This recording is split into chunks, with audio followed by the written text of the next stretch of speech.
এক সাপ নাকি একবার এক পীর সাহেবের কাছে মুরিদ হয়েছিল। তো পীর সাহেব বলছেন, না বাবা, আমি সাপের মুরিদ বানাই না। কয় যে, না হুজুর, বহুত আশা করে আসছি, গল্প তো, বহুত আশা করে আসছি আমার মুরিদ বানান। আচ্ছা ঠিক আছে, তবে তোমাকে একটা কাজ করতে হবে। কি কাজ? জিকির আজকার এভাবে করবা, কিন্তু কাউরে দংশন করতে পারবা না। হুজুর মেনে নিলাম।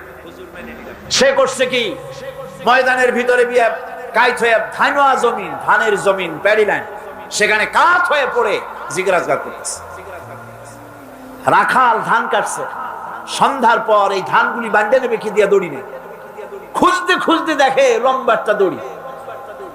ওইটা যে সাপ সে তো বোঝে না, সে ওইটারে ধরিয়া এরপরে ধানের আটি বাঁধতেছে। সাপে তো খুব মহারা, সাপ তো আর যেই সেই সাপ না, মারাত্মক সাপ। সাপ বলতেছে, আরে বাবা, তুই আমারে দড়ি মনে করলি, আমি তোর কেমন দড়ি, মুরিদ না হইলে টার পাওয়া দিতাম। বান্দার কারণে সাপের ঘাড়ে মুচকে গেছে, ঘাড়ে খুব ব্যথা লাগছে। বাড়ি নিয়ে যখন দড়িটারে ফালাই দিছে, মাথা কোন রকম কাজ করিয়া বহু কষ্ট করে পীর সাহেবের বাড়ি গিয়ে হাজির। বলছে, হুজুর কি যে জিকির শিখাইলেন, আমার তো ঘাড় মুচকে গেছে। আশ্চর্য কথা, জিকির আজকারে মানুষের মানে কি কারো ঘাড় তো মস্কাবার কথা না, তোমার ঘাড় মস্কাইল কেন? পুরা ঘটনা সে শুনাইল। আচ্ছা, তা তুমি কিছু করলা না? কয়, হুজুর আপনি তো নিষেধ করেছেন দংশন করতে। পীর সাহেব বলছেন, বেটা বেকুব, আমি তোমারে দংশন করতে নিষেধ করেছি, ফস করতে তো নিষেধ করি নাই।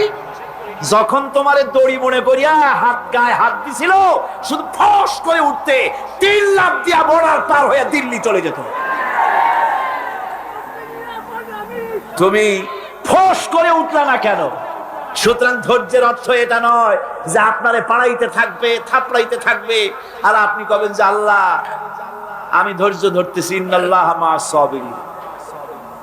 এটার নাম ধৈর্য না। ধৈর্য হচ্ছে ওভারকাম করতে হবে, পরিস্থিতির মোকাবেলা করতে হবে অত্যন্ত সহিষ্ণুতার সাথে, বুদ্ধিমত্তার সাথে, দৃঢ়তার সাথে, অবিচলতার সাথে। এটার নাম হচ্ছে সবর। আল্লাহ রাব্বুল আলামিন হযরত আইয়ুব আলাইহিস সালামকে ক্ষমা করে দিলেন, মাফ করে দিলেন, রোগ শেফা করে দিলেন। অধৈর্য তিনি হন নাই, ধৈর্য ধারণ করেছিলেন। হযরতে ইউসুফ আলাইহিস সালাম, হযরতে ইয়াকুব আলাইহিস সালামের চোখের থেকে তাকে সরায় দেওয়া হলো। এত বড় বিরাট বিপদ, সেই বিপদেও তিনি ধৈর্য ধারণ করেছেন। ধৈর্য ধারণ করার কারণে আল্লাহ রাব্বুল আলামিন এমন নিয়ামত তারে দান করলেন। আল্লাহ পাক হযরত ইউসুফ আলাইহিস সালামকে বাঁচায় রাখলেন। শুধু বাঁচান নাই, প্রেসিডেন্ট বানায় দিলেন। আর তার জামানিয়া যখন আসতেছিলেন, কোথায় মিশর, কোথায় কেনান, হযরতে ইয়াকুব আলাইহিস সালাম বলেছেন, আমি যেন আমার নাকের ভিতরে ইউসুফের ঘ্রাণ পেতেছি। হযরতে ইউসুফ আলাইহিস সালাম তিনিও কি বিরাট ধৈর্যের পরিচয় দিলেন, কোরআন সাক্ষী। সামনে তার সেই 11 ভাই যারা তাকে ফেলে দিয়েছিল গর্তের ভিতরে। হযরতে ইউসুফ আলাইহিস সালাম ইচ্ছে করলে তো 11 জনকে মারিয়ে ফেলাই দিতে পারতেন, ঠিক কি না? কিন্তু তা তিনি করেন নাই। 11 ভাইকে তিনি চিনেছেন, সাহায্য করেছেন। আর ওই 11 ভাই সম্পর্কে হযরত ইউসুফ আলাইহিস সালাম বললেন, লা তাসরিবা আলাইকুমুল ইয়াউম, তোমাদের বিরুদ্ধে আমার আজকে কোনো বিদ্বেষ নাই, আমি তোমাদেরকে মাফ করে দিলাম। সুবহানাল্লাহ, সুবহানাল্লাহ। রাসূল করিম সাল্লাল্লাহু আলাইহি ওয়াসাল্লাম এই ধৈর্যের পরিচয় দিয়েছে। কত মার তাকে দিয়েছে তায়েফের ময়দান। যারা তায়েফে গেছেন তারা দেখেছেন, সরু রাস্তা, দুই দিকে পাহাড়, এই দুই দিক থেকে যুবকেরা পাথর নিক্ষেপ করছে, আর তিনি পড়ে যাচ্ছেন। আবার কাফেরেরা জবরদস্তি করে হাঁটাচ্ছে, আবার পাথর মারতেছে, আবার বেহুশ হচ্ছেন। 3 বার বেহুশ হয়ে পড়েছিল। ফেরেশতা বলেছে, হে আল্লাহর নবী, আমাদেরকে অনুমতি দেন, আমাদেরকে হুকুম করে দেন, আমরা এই পাহাড় গুলি দিয়া চাপা দিয়া কাফের গুলিকে শেষ করে দেই। নবীজি তখন বলেছেন, আমি যদি তোমাদেরকে হুকুম করি আর আমার হুকুম মতো যদি সমস্ত কাফেরদেরকে পাহাড় চাপা দিয়া সব যদি মেরে ফেলে দাও, তাহলে একটা কাফের যদি না বাঁচে কার কানে পৌঁছাবো না? ইলাহা ইল্লাল্লাহু মুহাম্মাদুর রাসূলুল্লাহ। নবীজি গায়ের রক্ত মুছে দুইখানা হাত আল্লাহর দরবারে তুললেন আর দোয়া করলেন, আয় আল্লাহ রব্বুল আলামিন, এই কাফির বেঈমানেরা আমারে চেনে নাই, বোঝে নাই, আমি যে তোমার নবী ওরা তা বুঝতে পারে নাই, না জেনে না বুঝে আমার উপরে যে অত্যাচার করলো, আয় আল্লাহ তুমি যেন রাগ করে এই কাফিরদের পরে তুমি যেন গজব নাজিল করো না। ধৈর্যের চূড়ান্ত নমুনা দেখিয়েছেন বিশ্বনবী মুহাম্মদ রাসূলুল্লাহ সাল্লাল্লাহু আলাইহি ওয়াসাল্লাম। উহুদের বুখারী শরীফের কিতাবুল মাগাজির মধ্যে আছে, উহুদে চতুর্দিক থেকে রাসূল করিম সাল্লাল্লাহু আলাইহি ওয়াসাল্লামকে ঘেরাও করা হয়েছে। হুজুরকে পাহারা দিতে দাঁড়িয়েছেন সাহাবায়ে কেরাম, বুক দিয়ে রাসূলের দিকে ফেরা, পিঠ পিছনে ফেরানো আছে। কাফেরেরা তীর নিক্ষেপ করছে, এই তীরগুলি এসে হুজুরের সাহাবীদের পিঠের মধ্যে ঢুকছে। হাদিস শরীফের ভিতরে এসেছে রাসূলকে হেফাজত করার জন্য যত তীর মারা হলো, সাহাবীরা তীরগুলি পিঠে ধারণ করলেন। একা হযরত তালহার পিঠে ৮০টা তীর প্রবেশ করেছিল। রাসূলুল্লাহর দান্দার মোবারক শহীদ হয়ে গেল, হুজুর পড়ে গেলেন। হযরতে ফাতেমা রাদিয়াল্লাহু তাআলা আনহা ছুটে এসে হুজুরের রক্ত বন্ধ করার জন্য চেষ্টা চালাতে লাগলেন, রক্ত বন্ধ হয় না। হযরতে আবু উবাইদা রাদিয়াল্লাহু তাআলা আনহু হুজুরের মস্তকের ভিতর থেকে লোহার কড়া দাঁত দিয়া কামড়ায়া বহু কষ্ট করে উঠালেন। কপাল দিয়া রক্ত পড়ে, মুখ দিয়া রক্ত পড়ে, দুই হাত দিয়া রাসূল চেহারা বুঝে এনে হাতে দেখেন রক্ত। আল্লাহর নবী বলেন, এই জাতির কল্যাণ কি করে হবে যেই জাতি তার নবীর চেহারা রক্ত দিয়া লাল বানায়া দিল। মদিনায় সারা পড়ে গেল, নবী নাই, নবী শহীদ হয়ে গিয়েছেন। চতুর্দিক থেকে লোকেরা দৌড় আরম্ভ করলো, একজন মেয়ে লোক দৌড়ায়। সাহাবীরা জিজ্ঞাসা করেন, কোথায় যাও? মেয়ে লোকটি বলতেছেন, উহুদের দিকে যাই। বলে যাই কোনো লাভ নাই, উহুদে যে যেতেছো যে কোনো লাভ নাই, যেহেতু তোমার যে দুটি ছেলে ছিল, ছেলে দুটি শহীদ হয়ে গিয়েছে। মেয়ে লোকটি বলছে, কে শহীদ হয়েছে শুনতে চাই না, আল্লাহর নবী কেমন আছেন সেটা জানাও। মেয়ে লোকটি বহু কষ্ট করে উহুদের ময়দানে আল্লাহর নবীর খেদমতে হাজির হয়ে নবীজিকে জীবিত অবস্থায় দেখে তিনি বলছিলেন, হে রাসূল, আমার দুইটা কলিজার টুকরা সন্তান দুনিয়া থেকে বিদায় হয়ে গেছে, আমার মনে কোনো কষ্ট লাগে নাই, হুজুর আপনি বেঁচে আছেন, এটাই এক উম্মতের বড় সান্ত্বনা। ভাইরা আমার, এই হাজারো বিপদ, হাজারো মুসিবতের ভিতরে ধৈর্য ধারণ করেছেন আল্লাহর নবীরা, ধৈর্য ধারণ করেছেন। ধৈর্য হচ্ছে সবচাইতে বড় কোয়ালিটি। ওয়াতাওয়াসাউ বিল হাক্কি ওয়াতাওয়াসাউ বিস-সাবর। সবর ইখতিয়ার করলে পরে দুনিয়া আল্লাহ শান্তি দিবেন, আখিরাতেও শান্তি দিবেন। আজ আমার দেশে যত সবচাইতে বেশি যে জিনিসের অভাব, তার নাম হলো সবর। কিসের অভাব? সবরের অভাব। তোমরা কি মনে করেছো যে বেহেশতে চলে যাবে, অথচ এখনো দেখা হয় নাই যে তোমাদের মধ্যে কে সবর অবলম্বনকারী, জিহাদের ময়দানে কে জিহাদ করতে এবং সবর ইখতিয়ার করতে কে তোমাদের মধ্যে পারদর্শী, অথবা এই পরীক্ষায় কে কামিয়াব হবে, এটা এখনই দেখা হয় নাই। আর এমনি তোমরা জান্নাতে চলে যাবে? জান্নাতে যাওয়া তো সহজ নয়, আল্লাহ পাক পরীক্ষা নেবেন, সেই পরীক্ষায় কামিয়াব হতে হবে। আর আল্লাহ পাক বলেছেন, অবশ্যই সবরের পরীক্ষা নেব। وَلَنَبْلُوَنَّكُمْ حَتَّى نَعْلَمَ الْمُجَاهِدِينَ مِنْكُمْ وَالصَّابِرِينَ وَنَبْلُوَ أَخْبَارَكُمْ। অবশ্যই আমি তোমাদেরকে পরীক্ষা করব, আর এই পরীক্ষার ভিতরে সত্যিকারের মুজাহিদ যারা, তারাই দৃঢ়, যারা নাকি দৃঢ়তা অবলম্বন করবে, সবর ইখতিয়ার করবে, আল্লাহ রব্বুল আলামিন পরীক্ষায় তাদেরকে কামিয়াব করবেন। এই সবর এক মহা সম্পদ, সবর ইখতিয়ার করতে হবে মুসলমানদেরকে। জান্নাতের ভিতরেও আল্লাহ পাক যারা সবর করবে তাদের জন্য বিরাট নিয়ামত আল্লাহ পাক জান্নাতে দান করবেন। জান্নাতে যাওয়ার জন্য সবর একটা মহাগুণ, এই গুণ মুসলমানদের ভিতরে থাকতে হবে। আমার বন্ধুগণ, কোরআনে কারীমের ছোট্ট সূরা সূরা ওয়াল আসরের ভিতর থেকে যে কথাগুলি বিগত 4 দিন আর আজকে বলা হলো, জীবন আমাদের ব্যর্থ, জীবন আমাদের ক্ষতিগ্রস্ত।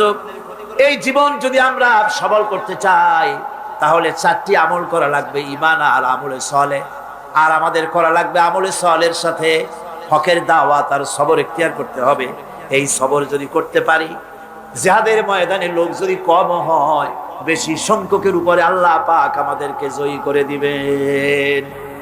ইয়াকুম মিনকুম 20 সাবিরুনা ইয়াগলিবু মিআতাইন। তোমাদের মধ্যে যদি 20 জন লোক যদি তোমাদের মধ্যে সাবের হয়, ধৈর্যশীল হয়, তাহলে 200 লোকের উপরে আমি আল্লাহ রাব্বুল আলামিন তোমাদেরকে জয়যুক্ত করে দেব। জোরে কোন সুবহানাল্লাহ। 20 জন যদি হয় 200-র উপরে আমি তোমাদেরকে জয়যুক্ত করে দেব। সুসংবাদ হচ্ছে সেই সব ধৈর্যধারীদের জন্য, সবর ইখতিয়ারকারীদের জন্য, যারা বিপদ আসলে বলে, কি বলে? পড়েন আমার সাথে, ইন্না লিল্লাহি ওয়া ইন্না ইলাইহি রাজিউন। এইটা আমরা পড়ি কখন? কেউ মরে গেলে বলি, আর পড়ি না। সমস্ত বিপদ আসলেই ইন্না লিল্লাহি ওয়া ইন্না ইলাইহি রাজিউন। আমরা তো জানিও না, দোয়া সব মুখস্থ করে মানছে, অনেক মানুষ অনেক দোয়া মুখস্থ করছে, কিন্তু লাগাবে কোন জায়গায় তা জানে না। একজনে শুনছে তার শাশুড়ি মারা গেছে, কয় নাউজুবিল্লাহ। আবার আরেকজনে বলছে, শুনছো বলে কি? বলে তোমার ছেলে তো মেট্রিকে ফার্স্ট হয়েছে, কয় ইন্না লিল্লাহ। দোয়া মুখস্থ করছে, লাগাইবি কোথায়? যা ইসলাম আমাদের সব শিখাইছে। আশ্চর্য হবেন, বলবেন মাশাআল্লাহ, সুবহানাল্লাহ। খোঁজ খবরই শুনবেন, আলহামদুলিল্লাহ। খাইতে মজা লাগতেছে, বলবেন আলহামদুলিল্লাহ, সুবহানাল্লাহ।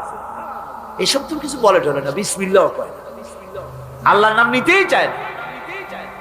আল্লাহ পাকের যখন বিপদ আসে, মুসিবত আসে, রব্বুল আলামিন বলেন, বিপদ যখন আসে, মুসিবত যখন আসবে, বান্দা যারা মুমিন তারা পড়ে ইন্না লিল্লাহি ওয়া ইন্না ইলাইহি রাজিউন।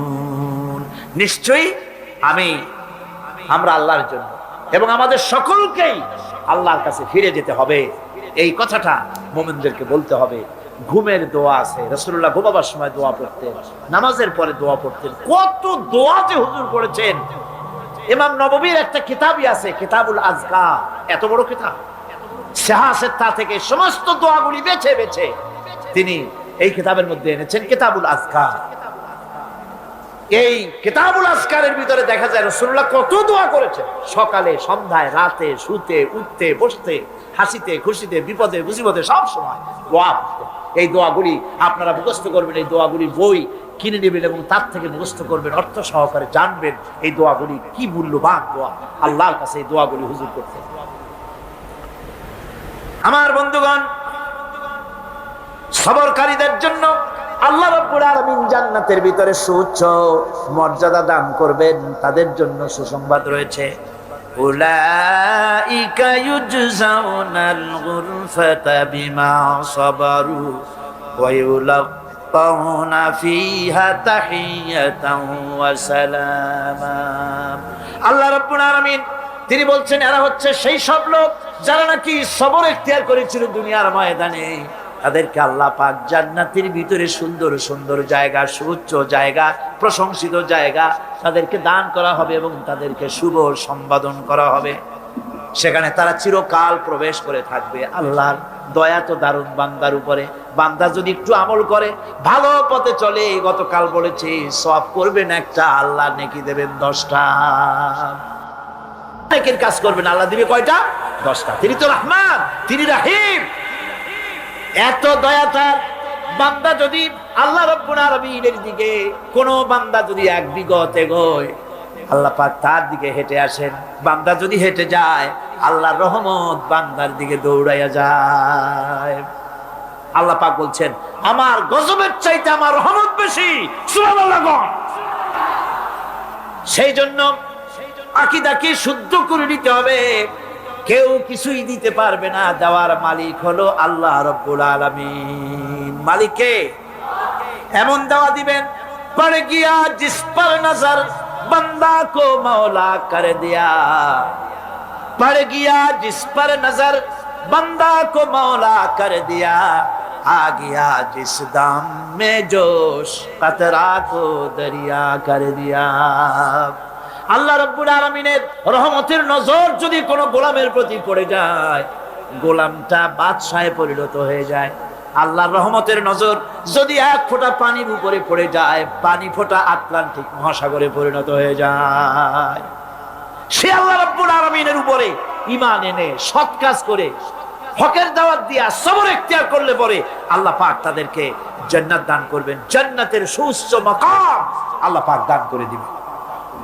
এই 4 দিন ধরে যে কথাগুলি আমি আপনাদের সামনে বললাম, এই কথাগুলির ভিত্তিতে রাসূলুল্লাহ লোক তৈরি করেছিলেন। আবু বকর হলেন, ওমর হলেন, আলী হলেন, ওসমান হলেন, রিদওয়ানুল্লাহ তাআলা আলাইহিম আজমাইন। এই সব সাহাবায়ে কেরাম ঈমানের উপরে, ধৈর্যের উপরে, সবরের উপরে, আমলে সালির উপরে তৈরি হয়ে গেলেন। আর এই লোকগুলো নিয়ে রাসূলুল্লাহ ইসলাম প্রতিষ্ঠা করলেন। মদিনায় আজ আল্লাহর নবী প্রেসিডেন্ট হয়ে গেলেন। সুবহানাল্লাহ। রাসূলুল্লাহ আজকে প্রেসিডেন্ট। সমাজ বিনির্মাণে সূরা আসরের বিরাট অবদান। আল্লাহ বললেন জীবনের সমস্ত মানুষের জীবন বিফল, ব্যর্থ, ক্ষতিগ্রস্ত। 4টা কাজ করলে জীবন সফল হয়ে যাবে। কয়টা কাজ? মাত্র 4টা কাজ। এই 4টি কাজ যদি বাংলাদেশের জনগণ করে, ঈমান যদি আনে, সৎ কাজ যদি করে, হকের দাওয়াত যদি দেয়, কোনো ভয় পাবে না। মসজিদের মেম্বারে বসে হক কথা বলবে, তাতে চাকরি থাকুক আর চলে যাক। এর নাম ঈমান। এর নাম কি? এর নাম ঈমান। সুতরাং আজ ওলামাদের সবচাইতে বড় দায়িত্ব, সবচাইতে বড় দায়িত্ব কার? ওলামা, খোতাবা।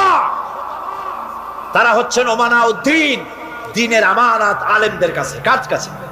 ওলামাদের কাছে দ্বীনের দায়িত্ব। মাহফিলের ভেতরে, মসজিদের মেম্বরে দাঁড়িয়ে হক কথা বলতে হবে, নাহকের বিরুদ্ধে কথা বলতে হবে। চাকরি থাক আর চাক, কোনো পরোয়া করি না। রুজির মালিক আল্লাহ। রুজির মালিক কে? জোরে চিল্লা এখন কে? আল্লাহ রাব্বুল আলামিন বলেছেন, ওয়া মা মিন দাব্বাতিন ফিল আরদি ইল্লা আলাল্লাহি রিজকুহা। এই পৃথিবীর বুকে এমন কোন বিচরণশীল জীব নাই যে জীবের রিজকের দায়িত্ব আমি আল্লাহ আমার নিজ হাতে গ্রহণ করি নাই। বেটা রিজিকের মালিক আমি, তুমি সুসু করো কেন? তোমারও তো ভয় কেন?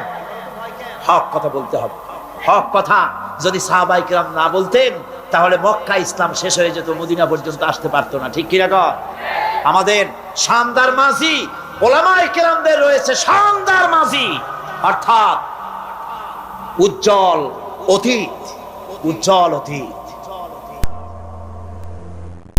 বন্ধুগণ, আমি বাংলাদেশের সমস্ত ওলামায়ে কেরাম, মাশায়েখে এজাম সকলকে বিনীতভাবে অনুরোধ করি, ওলামা, মাশায়েখ, ইসলামী দলগুলি যদি এক হয়ে যায়, এই দেশে ইসলাম কায়েম করা কোনো কঠিন বিষয় নয়। আমার এই কথা কি ঠিক? ওলামারা এক হইলে, পীর সাহেবরা, ইসলামী দলগুলি এক হলে ইসলাম যে কায়েম হয়ে যাবে, এ কথা আমাদের শত্রুরা বোঝে নাকি বোঝে না? বোঝে কি না? বোঝে বলেই এক হতে দেয় না। আপনারা যেন অন্যদের শিকার হবেন না, ম্যাক্সিমাম স্যাক্রিফাইস করতে আমরা যেন পারি। সমস্ত টুপি আমরাই পাস করি বানাইতে পারবো না, সম্ভব? সব টুপিগুলি গোল বানাইতে পারবো না, সব টুপিগুলি কিস্তি বানাতে পারবো না।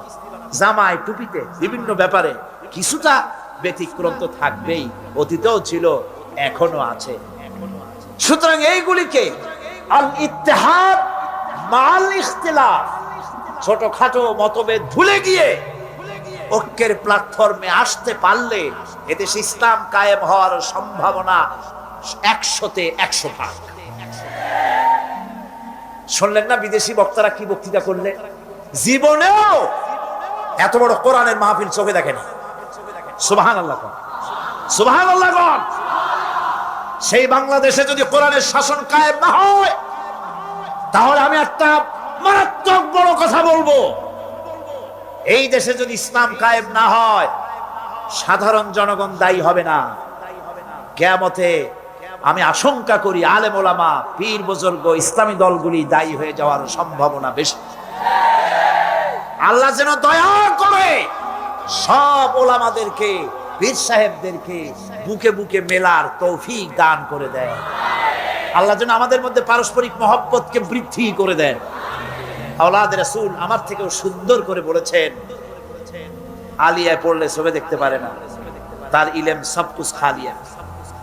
আর দেওবন্দীদেরকে এইভাবে উনি একটা বলেছেন, তো এইভাবে করে একদল আরেক দলকে দেখতে পারবো না, এক পীর আর এক পীরকে সহ্য করতে পারবো না। এটাই আমাদের পতনের কারণ। আল্লাহ যেন আমাদের সকলকে এক প্ল্যাটফর্মে বসার, একজন আর একজনকে চুমা খাওয়ার, বুকের সাথে লাগাবার তৌফিক আল্লাহ যেন দিয়ে দেয়। সকলে কোন আমিন। বন্ধুগণ, ওলামাদের ব্যাপারে আমি খুব আশাবাদী। আমি এখন অত্যন্ত আশাবাদী, বাংলাদেশে ইসলাম কায়েম হবে ইনশাআল্লাহ, ইনশাআল্লাহ। কারণ আমরা আমাদেরকে দাবায় রাখতে পারবে না কেউ। বিশ্বকবি, কবি সম্রাট আল্লামা ইকবাল রহমাতুল্লাহ আলাইহি বলেছেন, বাতিল সে দবনে ওয়ালে আয়াসমা নেহি হাম, बातिल से दबने वाले आसमां नहीं हम, सोबर कर चुका है तू इम्तिहान हमारा। বাতিলের সামনে মাথা নত করার জাতি আমরা নই। আকাশ বারবার পরীক্ষা করেছে, আমরা বাতিলের সামনে মাথা নত করব না। আমরা ভেঙ্গে যাব, মাথা নিচু করব না। আমাদের জেল হতে পারে, আমাদের ফাঁসি হতে পারে, কিন্তু তারপরেও কোরআনের রাজ বাংলাদেশে কায়েম হবে ইনশাআল্লাহ।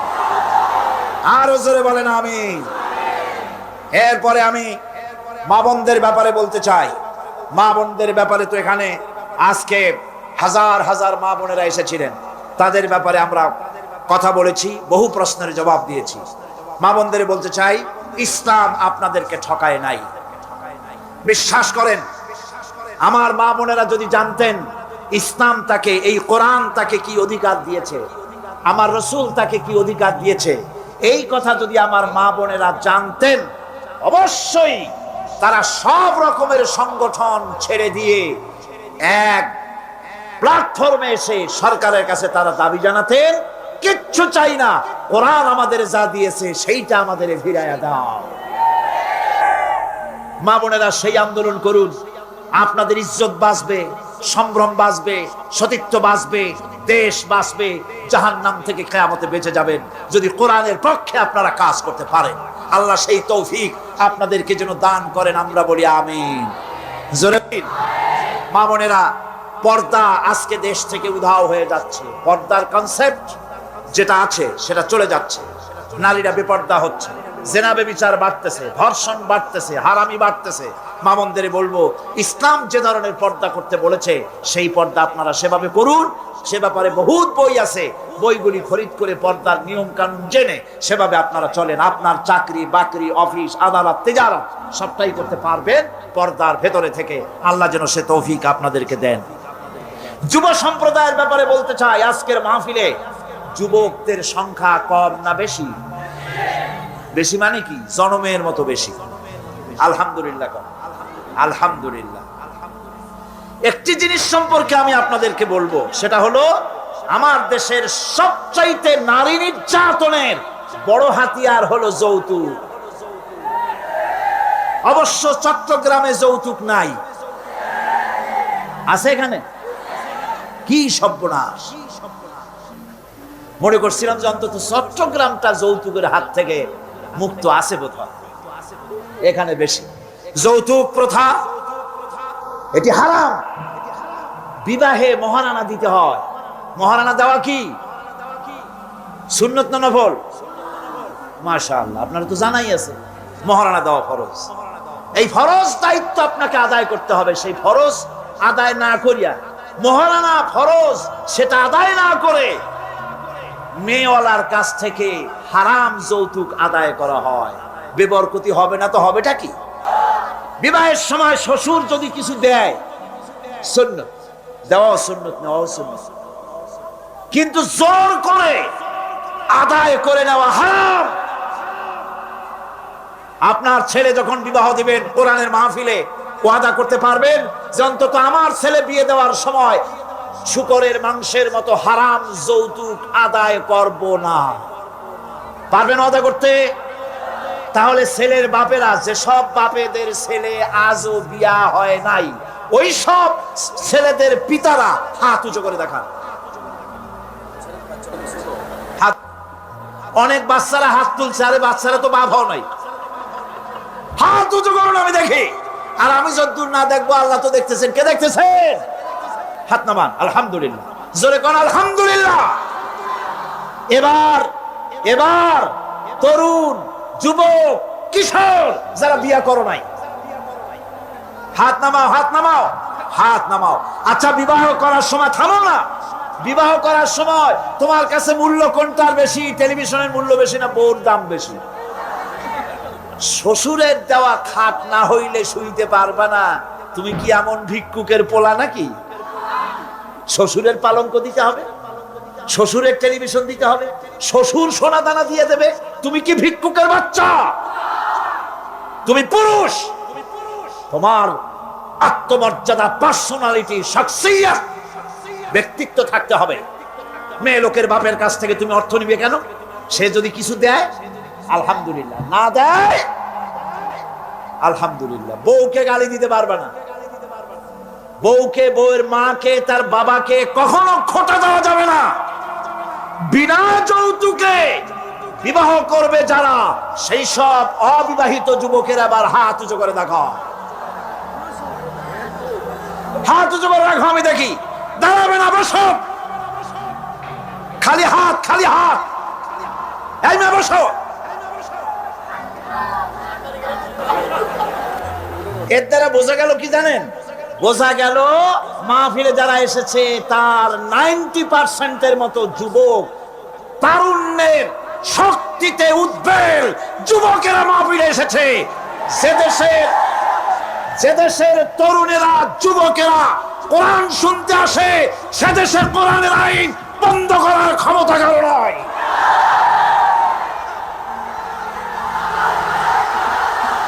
আমার বন্ধুগণ, আজকের মাহফিল সার্থক। বলেন আলহামদুলিল্লাহ, জোরে কোন আলহামদুলিল্লাহ। এবার সকলের কাছে আরেকটা জিনিস আবেদন করতে চাই। মুসলমান হওয়ার জন্য সর্বপ্রথম শর্ত হলো নামাজ। প্রথম শর্ত কি? এই নামাজ বহু মুসলমানেরা পড়ে না, ঠিক কিনা? বহু মুসলমান আছে নামাজ পড়ে না, বহুত। এই মাহফিলে আসছে, চলে যাবে বাড়ি, যায় ঘুমায় থাকবে, সে নামাজ পড়বে না। আছে না এমন? নবীজির টুপি সুন্নত, নবীজির টুপিটা মাথায় লাগাই। নবীজি মিষ্টি পছন্দ করতেন, মিষ্টি সুন্নতটা পছন্দ করি। নবীজি কদু খাইতেন, কদু খাওয়া সুন্নতটা পছন্দ করি। নবীজি চোখে সুরমা লাগাতেন, সুরমা লাগানোর সুন্নত পছন্দ করি।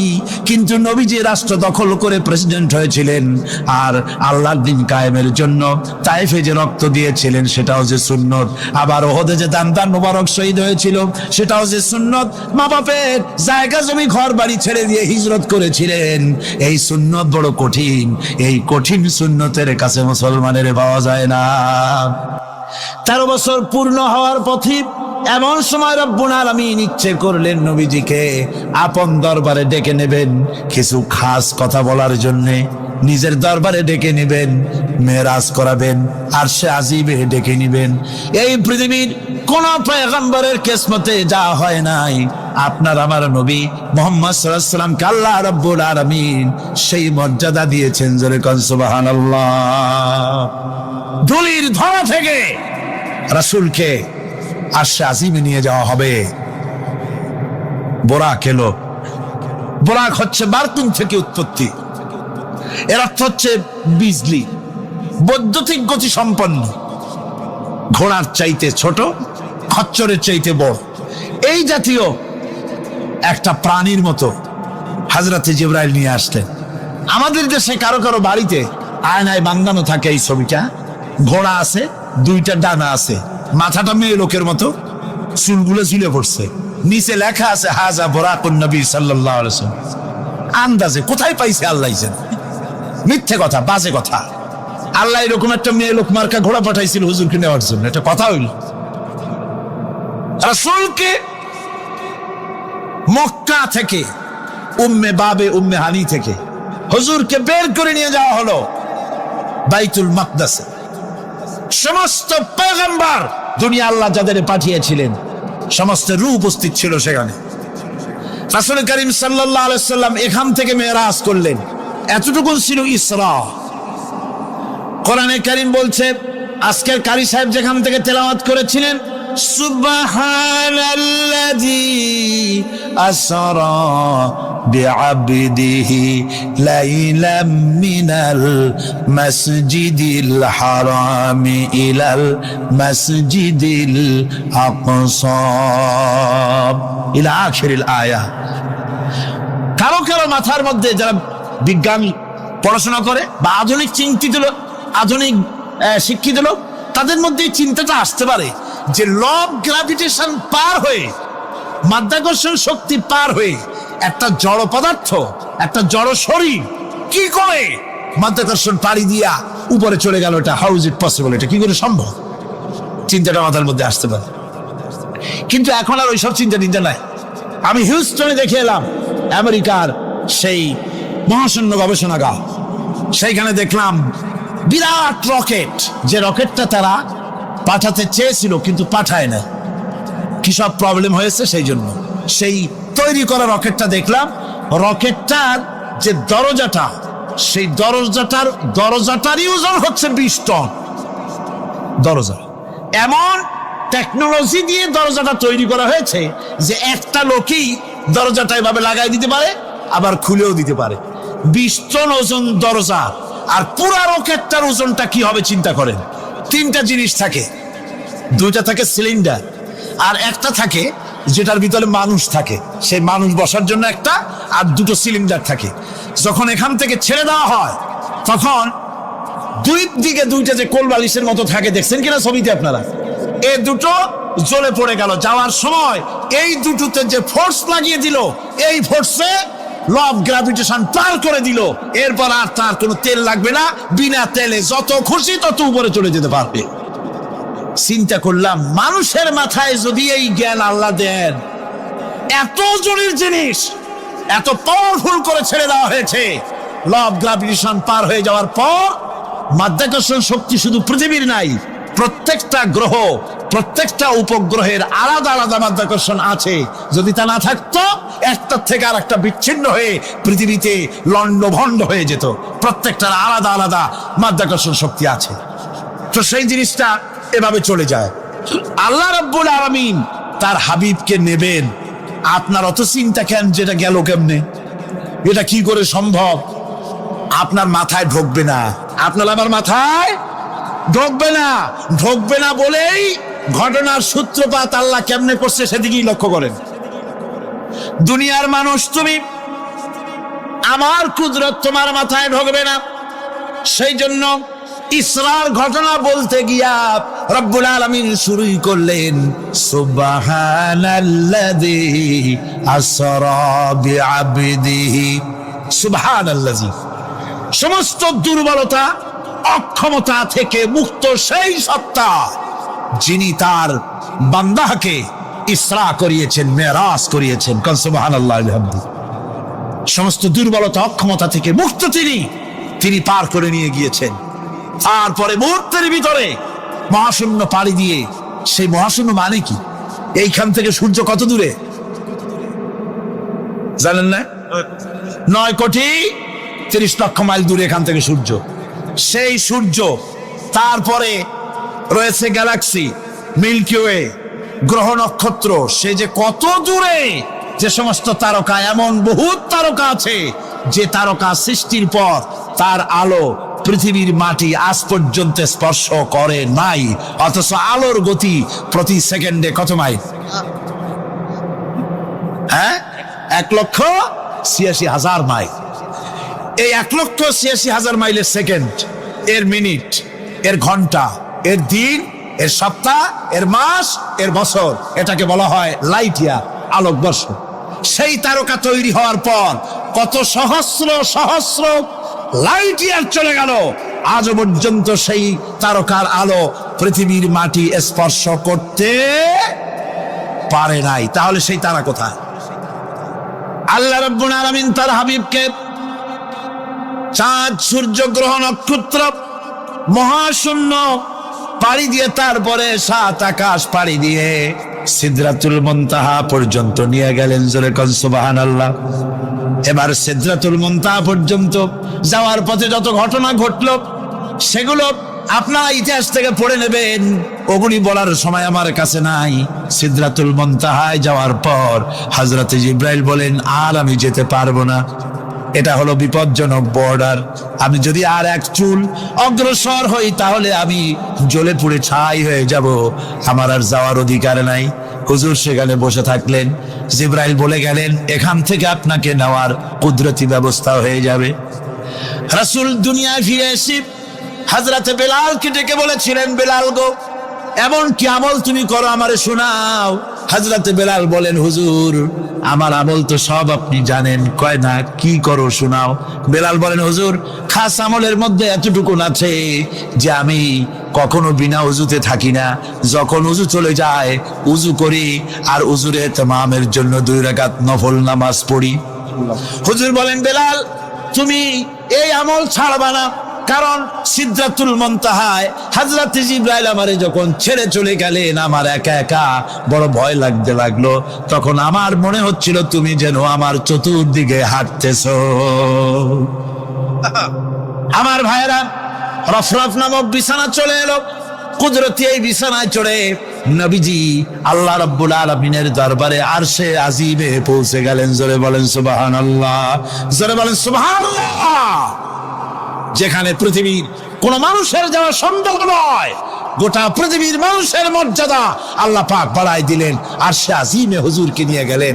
তারপরে তিনি কথাবার্তা হুজুরের সাথে কি বললেন সেই কথাগুলি নিয়ে আমাদের দেশে কথা হলো এই যে হুজুরকে নিয়ে আল্লাহ 5 ওয়াক্ত নামাজ দিছিলেন তো 50 ওয়াক্ত। মুসা আলাইহিস সালামের সাথে দেখা না হইলে তো কাম সারছিল, আমাদের আর উপায় ছিল না। আরে ভাই, শুধু নামাজ দেওয়াই যদি উদ্দেশ্য হবে তাহলে রোজার মতো তো আল্লাহ দুনিয়ায় বসে দিতে পারতেন কিনা, হজের মতো, জাকাতের মতো পারতেন কিনা। শুধু নামাজের জন্য নয়, আল্লাহ পাকের কায়নাত দেখাবার জন্য আল্লাহ পাক তাকে নিয়েছিলেন। বেহেশত দেখাইছেন, দোজখ দেখাইছেন, ভালো কাজ করলে কিরকম শান্তি হবে, খারাপ কাজ করলে কিরকম শাস্তি হবে চোখে দেখাই দিয়েছেন মুহাম্মদ রাসূলুল্লাহ সাল্লাল্লাহু আলাইহি ওয়াসাল্লামকে। মেরাজ থেকে ফিরে এলেন, ঘরে এসে দেখেন উজুর পানি, উজু করে যে গেছিলেন উজুর পানি তখনও গড়াচ্ছে। যে দরজা দিয়ে বেরিয়েছিলেন দরজাটা ধাক্কায় তখনও কাঁপতেছে। যে বিছানায় শোয়া ছিলেন সে বিছানায় মানুষ শুয়ে থাকলে যেমন উষ্ণ থাকে সেরকমের উষ্ণ ভাব তখনও আছে। কেমনে হলো? মাথায় ঢুকবে না। সুবহানাল্লাহ কোন ঢুকবে? জোরে কোন সুবহানাল্লাহ। এটার ব্যাপারে কোন বিজ্ঞান, দর্শন, যুক্তির প্রয়োজন নাই।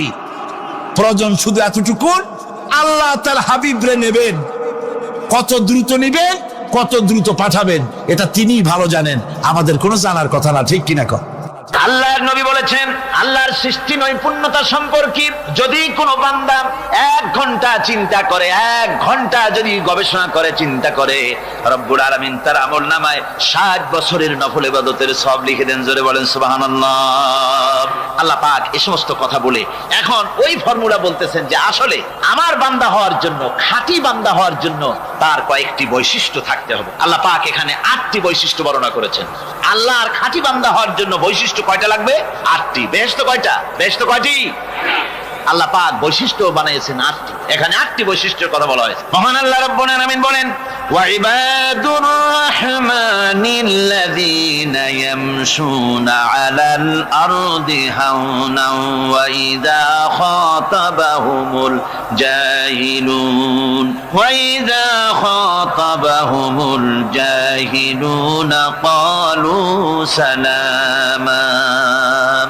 রহমানের খাঁটি বান্দা তারা, রহমানের আসল বান্দা তারা, যারা নাকি জমিনের উপর থেকে যখন হাঁটে খুব বিনয় বিনম্রতার সাথে তারা চলে। ওয়াইদা খাতাবাহুমুল জাহিলুন, আর যখন জাহিলরা তাদের সঙ্গে কথাবার্তা বলতে আসে তখন তারা তাদেরকে বলে তোমাদের প্রতি সালাম, এই বলে তারা চলে যায়। অর্থাৎ এই 8টি বৈশিষ্ট্যের প্রথম বৈশিষ্ট্য ধরা হয়েছে চালচলনকে। ইমানদার খাঁটি বান্দা যারা, তাদের চালচলন সম্পর্কে প্রথম বৈশিষ্ট্য ধরা হয়েছে।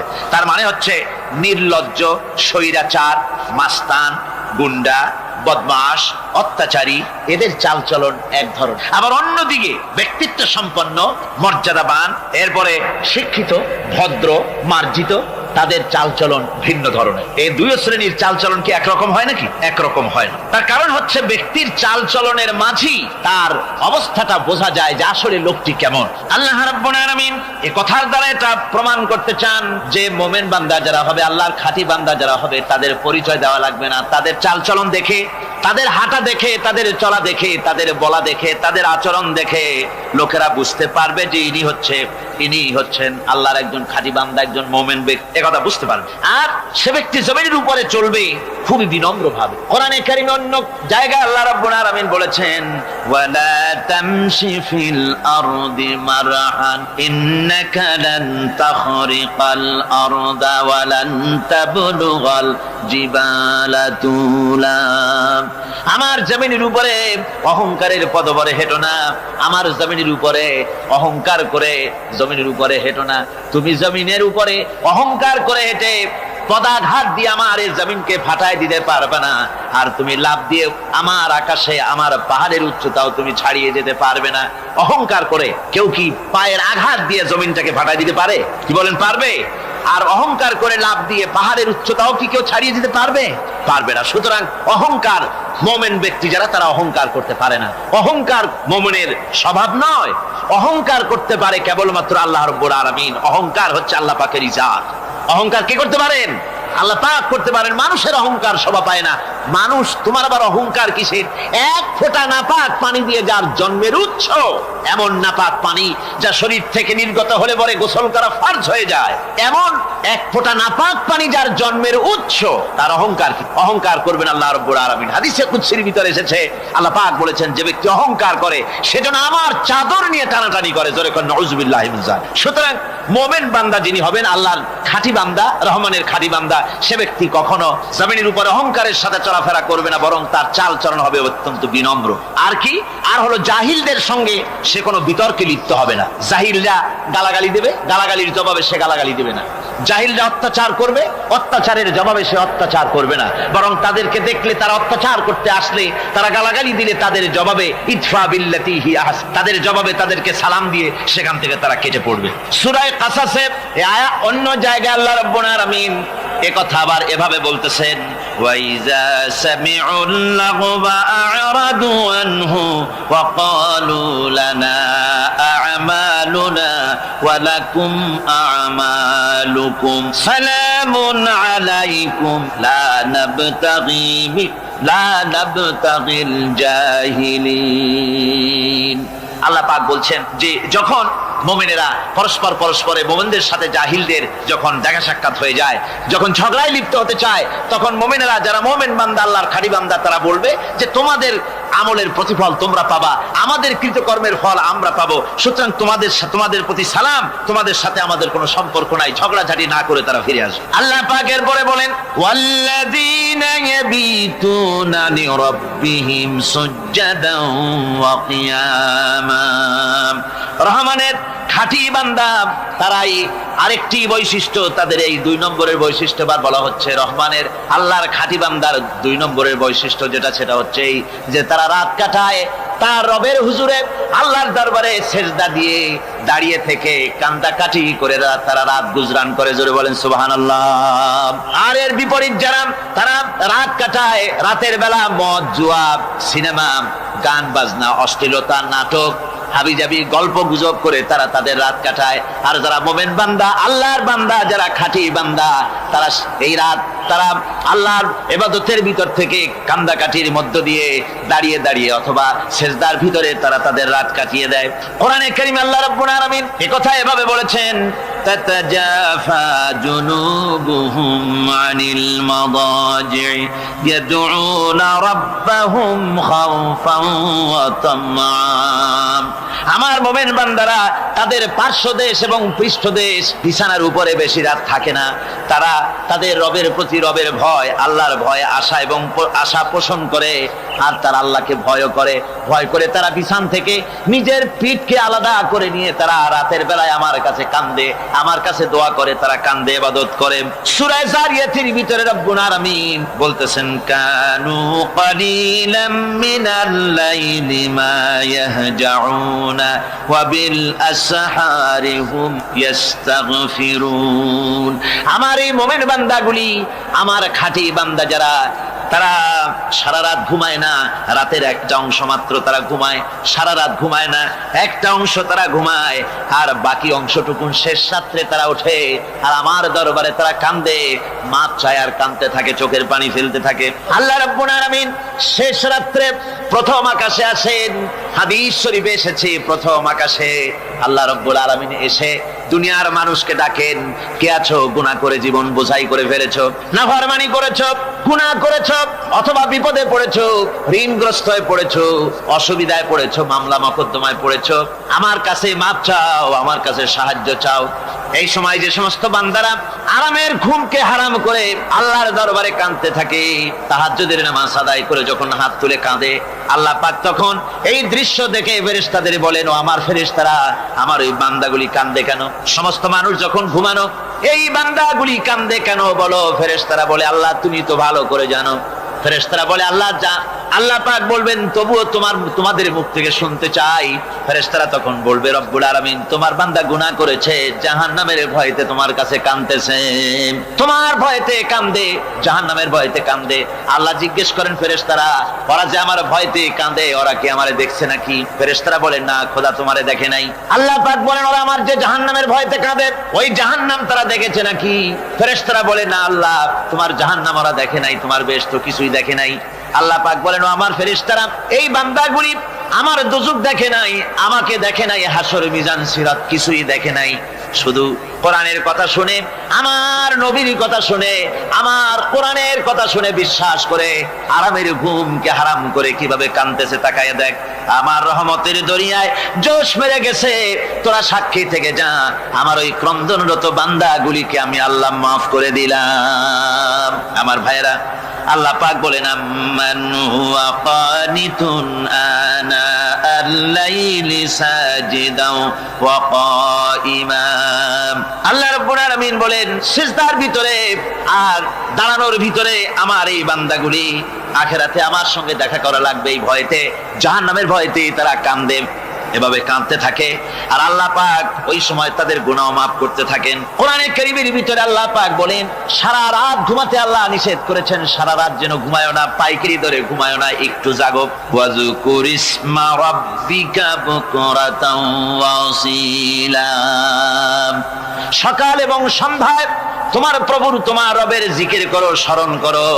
ওয়া মিনাল লাইলি ফাসজুদ লাহু ওয়া সাব্বিহহু লাইলান তাওয়িলা। তোমার রাতের বেলায় রাতের একটা অংশ সেজদায় অবনত হও, আর রাতের দীর্ঘ সময় ঘুমায় থেকো না, হয় একটা লম্বা সময় ঘুমাও, কিন্তু একটা অংশ রাখো যে সময় তুমি আমার দরবারে সেজদায় পড়ে যাবে, কাঁদবে। আমার বন্ধুগণ, রাতটা ওয়াজআলনাল লাইলা সুবাতা, আল্লাহ রাব্বুল আলামিন ওয়াজআলনা সুবাতা ওয়াজআলনান নাওমা সুবাতা ওয়াজআলনাল লাইলা লিবাসা, ঘুমকে বানাইছেন আল্লাহ শান্তির বাহন, আর রাতকে করেছেন আচ্ছাদন। রাতকে কি করেছেন? আচ্ছাদন। রাতকে একটা পর্দা লাগিয়ে দিয়েছেন, রাতের পর্দা। যেহেতু প্রেম ভালোবাসা ঢোল পিটায় করা যায় না, ঢোল পিটায় প্রেম করা যায় যায় না, মানুষকে দেখায় দেখায় প্রেম ভালোবাসা করা যায় না, এটা হলো দুনিয়ার রীতিনীতি। দুনিয়ায় যেটা মানুষেরা করে, আসল সবচাইতে বড় ভালোবাসার পাত্র হলেন আল্লাহ, মাসুক হলেন আল্লাহ, আশেক হলো মানুষ। আশেক এবং মাসুকের ভিতরে প্রেম বিনিময় হবে, ভালোবাসার আদান প্রদান হবে, কথোপকথন হবে। এজন্য দিনের কোলাহলপূর্ণ অবস্থায় তা হয় না বলে রব্বুল আলামিন বলেন, আমি তোমাদের জন্য রাতকে একটা আচ্ছাদন, একটা পর্দা বানায় দিয়েছি। এই রাতের পর্দার ভিতরে থেকে আমারে ডাকো, আমাকে আমার কাছেই তুমি আমাকে ডাকো, একটা লম্বা সময় নিয়ে আমাকে বলতে থাকো, আমাকে ডাকতে থাকো। আল্লাহ পাক তার নবীকেও বলেছেন, ইয়া আইয়ুহাল মুযাম্মিলু কুমিল লাইলা ইল্লা কালিলা। হে চাদর আচ্ছাদিত ব্যক্তি, রাত্রিকালে সালাতে দণ্ডায়মান থাকো, কিন্তু কম, সারা রাত জাগার দরকার নেই। একটা অংশ জাগো যখন তুমি আমার জন্য কাঁদবে, আমার জন্য সেজদায় পড়ে থাকবে। রাসূল পাক সাল্লাল্লাহু আলাইহি সাল্লাম তাহাজ্জুদের নামাজি সেজদায় পড়ে থাকতেন, রাতে ঘন্টার পর ঘন্টা চলে যেতেছে। হযরত আয়েশা বলেন, আমি মনে করতাম সেজদায় এমন ভাবে রাসূল পড়েছেন আর ওঠেন না, আমার মনে হতো হুজুর বুঝি ইন্তেকাল করে গেছেন। আমি রাসূলের পায়ের আঙ্গুল ধরে আস্তে করে চাপ দিতাম, হুজুর তাতে একটু ব্যথা পেয়ে আঙ্গুল নাড়া দিতেন, তখন আমি মনে করতাম আল্লাহর নবী বিদায় হন নাই, বেঁচে আছেন। আবার কখনো দাঁড়িয়ে দাঁড়িয়ে নামাজের ভিতরে তেলাওয়াত করতে করতে রাত শেষ হয়ে যেত, আমার মনে হতো এই দাঁড়ানো থেকে হুজুর বুঝি আর রুকুতে যাবেন না। আবার যখন রুকুতে যেতেন মনে হতো এই রুকু থেকে আর বুঝি সেজদায় যাবেন না। আবার যখন সেজদায় যেতেন মনে হতো এই সেজদা থেকে রাসূল বুঝি আর উঠবেন না। সুবহানাল্লাহ। সাহাবায়ে কেরাম জিজ্ঞেস করতেন, হে রাসূল, হযরত আয়েশা জিজ্ঞেস করে, হে রাসূল আপনি এত কাঁদেন কেন, এত ইবাদত করেন, এত রাত জাগেন? হযরত আয়েশা বলেছেন, আল্লাহর নবী দাঁড়িয়ে দাঁড়িয়ে তেলাওয়াত করতে করতে, দাঁড়িয়ে দাঁড়িয়ে নামাজ পড়তে পড়তে পাও মোবারক, কদম মোবারক এমন ভাবে ফুলে যেত, সকাল বেলায় জুতার মধ্যে পাও ঢুকতো না। সুবহানাল্লাহ। এইভাবে রাসূল পাক কষ্ট করতেন। জিজ্ঞাসা করতে, এত ইবাদত কেন করেন? আপনার তো আগের পিছের সমস্ত গুনাহ আল্লাহ মাফ করেছেন, কোনো গুনাহ আপনার নাই, তবু আল্লাহ বলে দিয়েছেন নবী আপনার আগের পিছের সব মাফ, তারপরেও এত কাঁদেন কেন? আল্লাহর নবী বলেছেন, ও সাহাবীরাও আমার স্ত্রীরা শোনো, আমি কি আমার বান্দার, আমি আমার আল্লাহর শুকরগুজারকারী বান্দায় কি আমি পরিণত হব না? যে আল্লাহ আমাকে এত নিয়ামত দিয়েছেন, আমি কি সেই আল্লাহর শুকরগুজার হব না? রাসূলুল্লাহ এভাবে কাঁদতেন। সুতরাং প্রত্যেকটি মুসলমানকে রাতের বেলায় আল্লাহর দরবারে হাত তুলে কাঁদতে হবে, মোনাজাত করতে হবে, রব্বুল আলামিন যে গুনাহ করেছি, আমি যত গুনাহ করেছি, আমাকে তুমি নেয়ামত যা দিয়েছো, এই নেয়ামত তুমি না দিলেও পারতে, তুমি দয়া করে দিয়েছো। এভাবে যদি মানুষ কাঁদে, আল্লাহ এই অপরাধ করেছি, অপরাধের কথা যদি স্মরণ করে আর কাঁদতে থাকে, আল্লাহ রব্বুল আলামিনের রহমত তার উপরে তখন পড়তে থাকে। আর এই তাহাজ্জুদ গভীর রাতের কান্দাকাটি, এই জন্য আল্লাহ পাক বলেন, এর আসল ব্যাপারটা হলো ইন্না নাশিআতাল লাইলি হিয়া আশাদ্দু ওয়াতআন ওয়া আকওয়ামু কিলা। আসল ব্যাপার হলো এই প্রকৃতপক্ষে রাতের বেলায় যে নামাজটা হয়, শয্যা ত্যাগ করে মানুষ যে নামাজ পড়তে দাঁড়ায়, এতে করে তার আত্মসংযমের ট্রেনিং হয়ে যায়, আল্লাহর সঙ্গে মহব্বত কায়েম হয়ে যায়। ইসলামী আন্দোলনের বিজয়ের জন্য কর্মীদের এটা সবচাইতে বড় ওষুধ। শুধু হরতালের প্রোগ্রাম দিয়া, শুধু মিছিলের প্রোগ্রাম দিয়া ইসলামী আন্দোলন বিজয় কোনো কালে হয় নাই আর হবেও না। এজন্য আন্দোলন যারা করে তাদেরকে গভীর রাত্রে উঠতে হয়, নফল রোজা রাখতে হয়, আর গভীর রাত্রে তেলাওয়াত করতে হয়, কাঁদতে হয় আল্লাহর কাছে, তা না হলে আন্দোলনের বিজয় হওয়া সম্ভব নয়। আমার বন্ধুগণ, আমরা জেনেছি ইতিহাসে আছে লাল সালু একটা বই পড়ানো হয়, কলেজে পড়ানো হয়, আপনারা নাম শোনেন নাই? এই বইটা আমাকে একজন প্রফেসর এই চট্টগ্রামের আমাকে দেখতে দিলেন, আমি দেখলাম। তার মধ্যে তিনি ইসলামের ব্যাপারে এত বিদ্বেষ ছড়িয়েছেন, এক জায়গায় তিনি লিখতে গিয়ে লিখেছেন, আমি পড়লাম, নিজে পড়েছি, যে দেশে যত যত টুপি দেখা যায়, জমিনে এত শস্য হয় না। এদেশে এই মোষ দাড়ি গোপ ওঠার আগেই কোরআন শরীফ হেফজ করা সারা, অথচ জমিনে শস্য নাই। জমিনের শস্য আর কোরআন শরীফ পড়ার সাথে তুলনা করে উপহাস করেছে রীতিমতো। একটা দুশ্চরিত্র খলনায়ককে দিয়ে সেখানে কোরআন হাদিসকে বিকৃত করার অপচেষ্টা চালানো হয়েছে। এরকম একটা নিকৃষ্ট বইকে তারা স্কুলে এবং কলেজে সেখানে পড়াশোনার ব্যবস্থা করে দিয়েছে।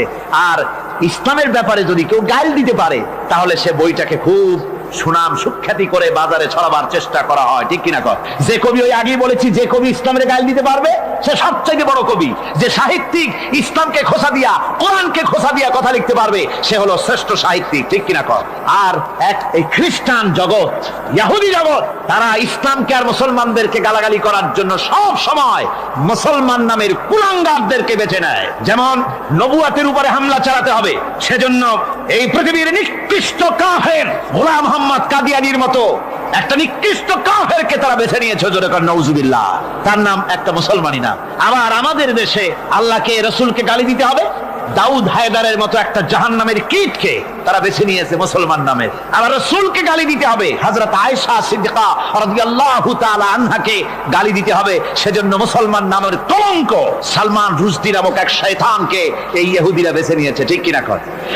কিন্তু এখন সালমান রুশদি যাবা কোথায়? এখন সালমান রুশদির উপরে যিনি হুকুম হজ জারি করেছিলেন ইমাম খোমেনি বেঁচে নাই, কিন্তু তার হুকুম এখনো বেঁচে আছে। উনি অর্ডার করেছেন যেখানে পাও সেখানে হত্যা করো, ফাকতুলু সালমান রুশদি হাইসু ওয়াজাদতুম, ওরে যেখানে পাও সেখানে হত্যা করো। এখন ওর দশা হয়েছে এই, চেহারা সার্জারি করে টরিয়া, তারপরে এখন লা ইয়ামুতু ফিহা ওয়ালা ইয়াহইয়া, সে বাঁচিয়াও নাই মরিয়াও নাই, এমন অবস্থা আছে। আমার ভাইরা, আমার মুসলমান মদও যদি খায়, জিনাও যদি করে, রাসূলকে যখন কেউ গালি দেয় তখন মনে করে আমি একটা অপরাধ করেছি, ঠিক, আমি মদ খাইছি অন্যায় করেছি, আমি নামাজ পড়ি না অন্যায় করেছি, কিন্তু আমার রাসূলকে গালি দিয়েছে, ওরে যদি পাই ওর কাঁচা কলিজা চাবায় খাবো, ঠিক কিনা কর? সুতরাং আজকে এইভাবে করে আমার দেশের শিক্ষা ব্যবস্থাকে নষ্ট করা হয়েছে এই ধরনের বই পড়িয়ে। এবং এক শ্রেণীর শিক্ষক আছেন যারা কলেজ ইউনিভার্সিটিতে অপ্রাসঙ্গিক ভাবে ইসলামকে গালাগালি করে, আল্লাহকে গালি দেয়, ইসলামকে গালি দেয়, মুসলমানদেরকে গালি দেয়। বরদাস্ত করতে পারি না। বলি বন্ধুরা, ইসলাম যদি ভালোই না লাগে তাহলে নামটা মুসলমানি নাম রাখছেন কেন? ঘোষণাটা দিয়ে দেন, আমরাও জানাজা না পড়াবার হাত থেকে বেঁচে যাই, ঠিক কিনা?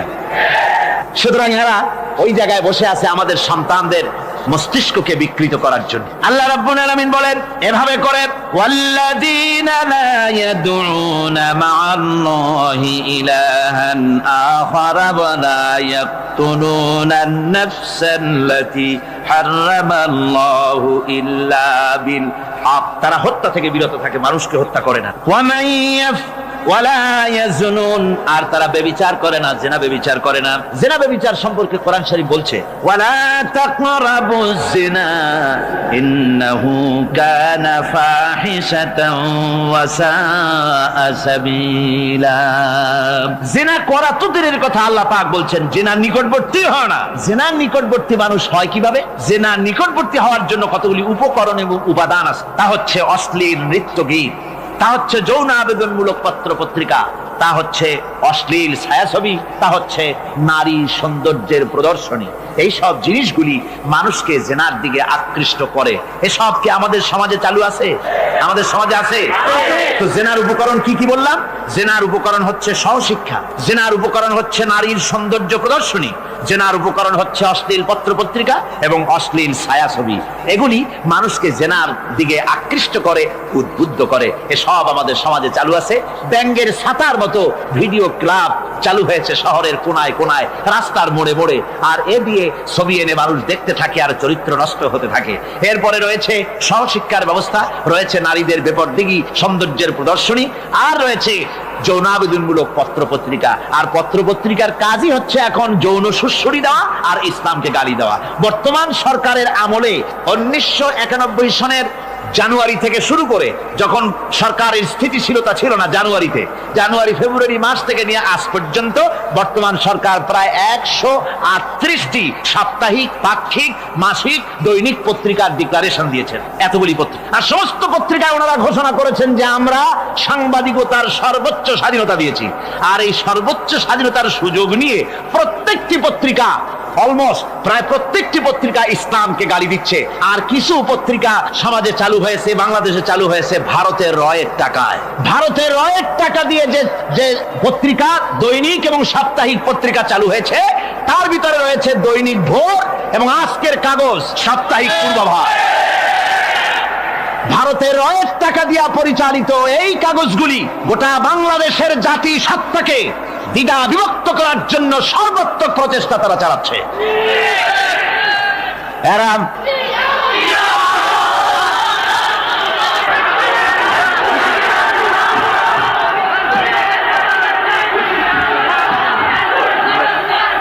আমার বন্ধুগণ, এ ধরনের একটানা প্রয়োজন হলে সব নাম আমরা তুলে ধরবো। ভারতের টাকা দিয়ে, ভারতের রয়ের টাকা দিয়ে তারা এভাবে পত্রিকা তৈরি করে গোটা বাংলাদেশের স্বাধীনতা, সার্বভৌমত্ব এবং অস্তিত্বের উপরে আঘাত হানতেছে। শুধু তাই নয়, তারা ইসলামের উপর আঘাত হানছে। আলেম এবং পীরেদের বিরুদ্ধে বক্তব্য তারা পত্রিকার ভিতরে সমালোচনামূলক কথাবার্তা তারা লিখছে। এমন একটা সাপ্তাহিক পত্রিকা কম পাবেন যেখানে ইসলামকে, ইসলামী আন্দোলনকে কিছু না কিছু খোঁচা মারা না হচ্ছে। ঠিক কিনা কর, যারা বলেন ঠিক কিনা?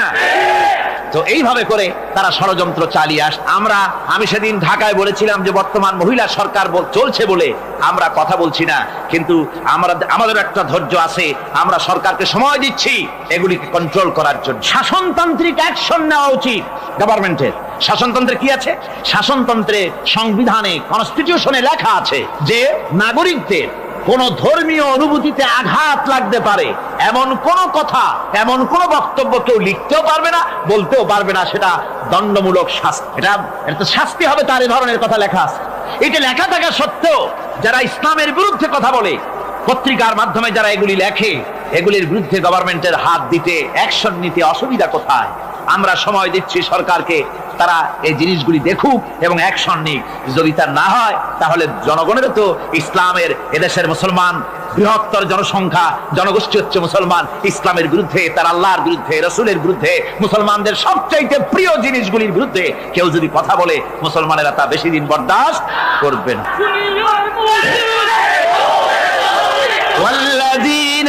আল্লাহ পাকের বলে বলেন ইউদাআফ লাহুল আযাবু ইয়াওমাল কিয়ামাতি ওয়া ইয়াখলুদু ফীহি মুহানা। এই সব কাজ যারা করবে, আল্লাহকে বাদ দিয়ে যারা আল্লাহকে বাদ দিয়ে অন্যকে মাবুদ বলে ডাকবে আর হত্যা করবে, জিনা করবে, আল্লাহ বলেন তাদেরকে কিয়ামতের দিন পুনঃ পুনঃ আযাব দেওয়া হবে। আর তাদেরকে ওয়ায়াখলুদ ফীহি মুহানা, তারা বড় লাঞ্ছনার জীবন যাপন করবে, সেখানে লাঞ্ছনার সাথে তারা বসবাস করবে। ইল্লা মান তাবা ওয়া আমানা ওয়া আমিলা আমালান সালিহান ফাউলাইকা ইউবাদদিলুল্লাহু সাইয়্যাতিহিম হাসানাত ওয়া কানা আল্লাহু গফুরার রহিমা।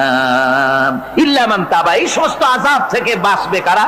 বাঁচবে সেই সব লোক যারা তওবা করেছে এবং নেক আমল করেছে।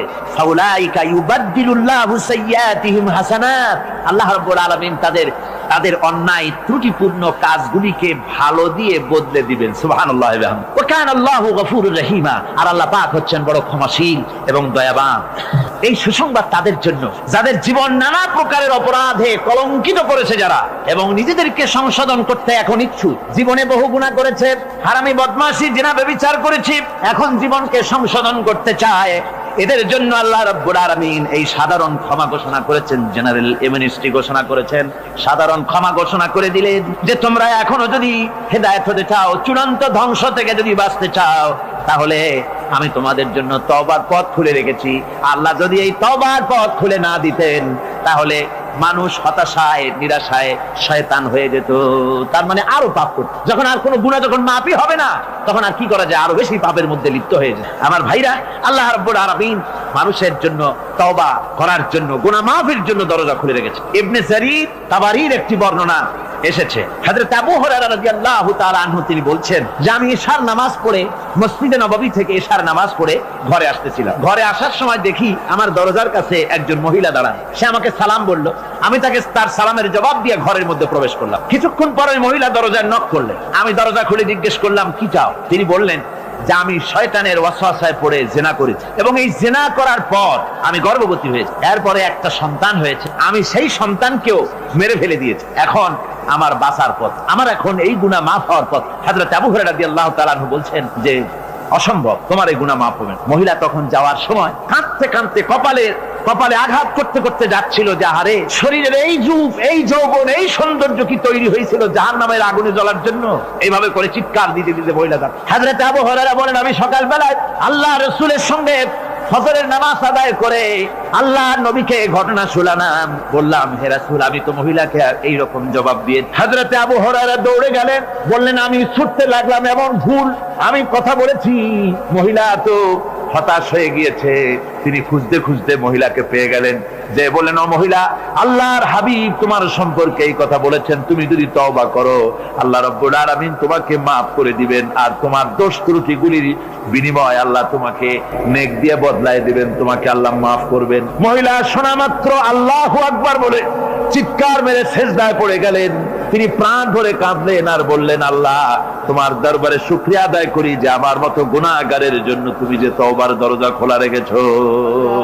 তিনি তার নিজের দাসীকে এবং তার বাচ্চাকে, কৃত দাসীকে আল্লাহ শকরার্থে মুক্ত করে দিলেন। আমার ভাইয়েরা, এভাবে করে যারা নাকি আল্লাহর দরবারে যারা এভাবে মাপ চায়, আল্লাহ পাক তাদেরকে মাফ করে দিবেন। তওবা করার জন্য রব্বুল আলামিন পথ খুলে রেখে দিয়েছেন। আবার অন্য হাদিসে এসেছে হযরতে রাসূল পাক সাল্লাল্লাহু আলাইহি ওয়াসাল্লামের কাছে এক বৃদ্ধ এসে বলেছিলেন, হে আল্লাহর নবী, আমি যত গুনাহ করেছি সমস্ত গুনাহ যদি দুনিয়ার মানুষেরকে ভাগ করে দেওয়া হয় তাহলে একযোগে সব মানুষকে তা ডুবাইয়া ছাড়বে, এত গুনাহ আমি করেছি। এমন কোন গুনাহ নাই যে আমি করি নাই। হে আল্লাহ রাসূল, আমার এই গুনাহ মাফ হবে নাকি? আল্লাহর নবী বলেন, তুমি কি মুসলমান হয়েছো? লোকটি বলল, হুজুর আমি মুসলমান হয়ে গেছি। আশহাদু আল্লা ইলাহা ইল্লাল্লাহু ওয়াহদাহু লা শারীকা লাহু ওয়া আশহাদু আন্না মুহাম্মাদান আবদুহু ওয়া রাসূলুহু। পড়েন সবাই, আশহাদু আল্লা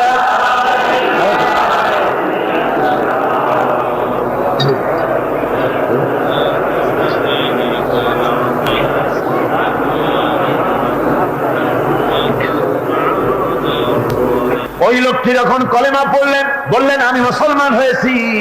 আল্লাহ নবী বলেন, শোনো আল্লাহর বান্দা, তুমি যখন কলেমা পড়েছো তোমার পেছনের তামাম জিন্দেগির সমস্ত গুনাহ খাতা আল্লাহ রাব্বুল আলামিন মাফ করে দিয়েছেন। শুধু মাফ করেন নাই, আরো কি করেছেন? ওয়ায়ুবাদদিলুল্লাহু সাইয়্যাতিহিম হাসানাত। দোষ ত্রুটি তোমার যা আছে, যে ব্যক্তি তওবা করে আল্লাহর পথে চলে, নেক আমল করে, পেছনের জীবনের দোষ ত্রুটি যা করেছেন সবগুলির বদলে আল্লাহ রাব্বুল আলামিন নেকি লিখে দিবেন। জোরে বলেন সুবহানাল্লাহ। তার মানে হচ্ছে জীবনে যত অপরাধ করেছিল, তওবা করে যখন ভালো কাজ করবে আর পেছনের কথাগুলি যখন মনে করবে গভীর রাত্রে, আল্লাহ আমি এই ধরনের পাপ করেছিলাম, চুরি করেছি, ডাকাতি করেছি, জেনা করেছি, মদ খেয়েছি, মিথ্যা কথা বলেছি, এই সব কথা বলে যত অনুশোচনা করবে আর অনুতপ্ত হবে, চোখ দিয়া যত পানি পড়বে, নতুন নতুন করে তার আমল নামায় আল্লাহ নেকি লিখতে থাকবেন। জোরে বলেন সুবহানাল্লাহ। রব্বুল আলামিন তার বান্দাকে এত ভালোবাসেন, একজন সাহাবী কতগুলি পাখির বাচ্চা নিয়ে রাসূলের কাছে হাজির হয়েছেন। আল্লাহর নবী বলেন, এই পাখির বাচ্চাগুলি আনলা কেন? সাহাবী বলেন, হুজুর এই পাখির বাসাটা ভেঙে গিয়েছিল, বাচ্চাগুলি যখন ধরলাম ওর মা আমার মাথার উপরে ঠোকরাতে লাগলো, সে নিজের জীবনের মায়াকে উপেক্ষা করে বাচ্চাগুলিকে হেফাজত করার জন্য আমার উপরে ঝাঁপিয়ে পড়লো। আমি নিয়ে এসেছি এখানে, এই দেখুন ঘরের মধ্যে ঢুকেছে, এখানে ওই পাখিটা এসেছে। আমি রাসূলকে দেখাতে এলাম প্রাণী জগতে মায়ের সন্তানের প্রতি কত মায়া, সেটা দেখাতে এলাম। আল্লাহর নবী বলেন, ও সাহাবী, প্রাণী জগতে সন্তানের প্রতি মায়ের কতটুকু মহব্বত তুমি তাই আমাকে দেখাতে এসেছো। শোনো, এই প্রাণী জগতে সন্তানের প্রতি মায়ের যত মহব্বত, তার চাইতে লক্ষ কোটি গুণে বেশি মহব্বত বান্দার প্রতি আল্লাহ রাব্বুল আলামিনের।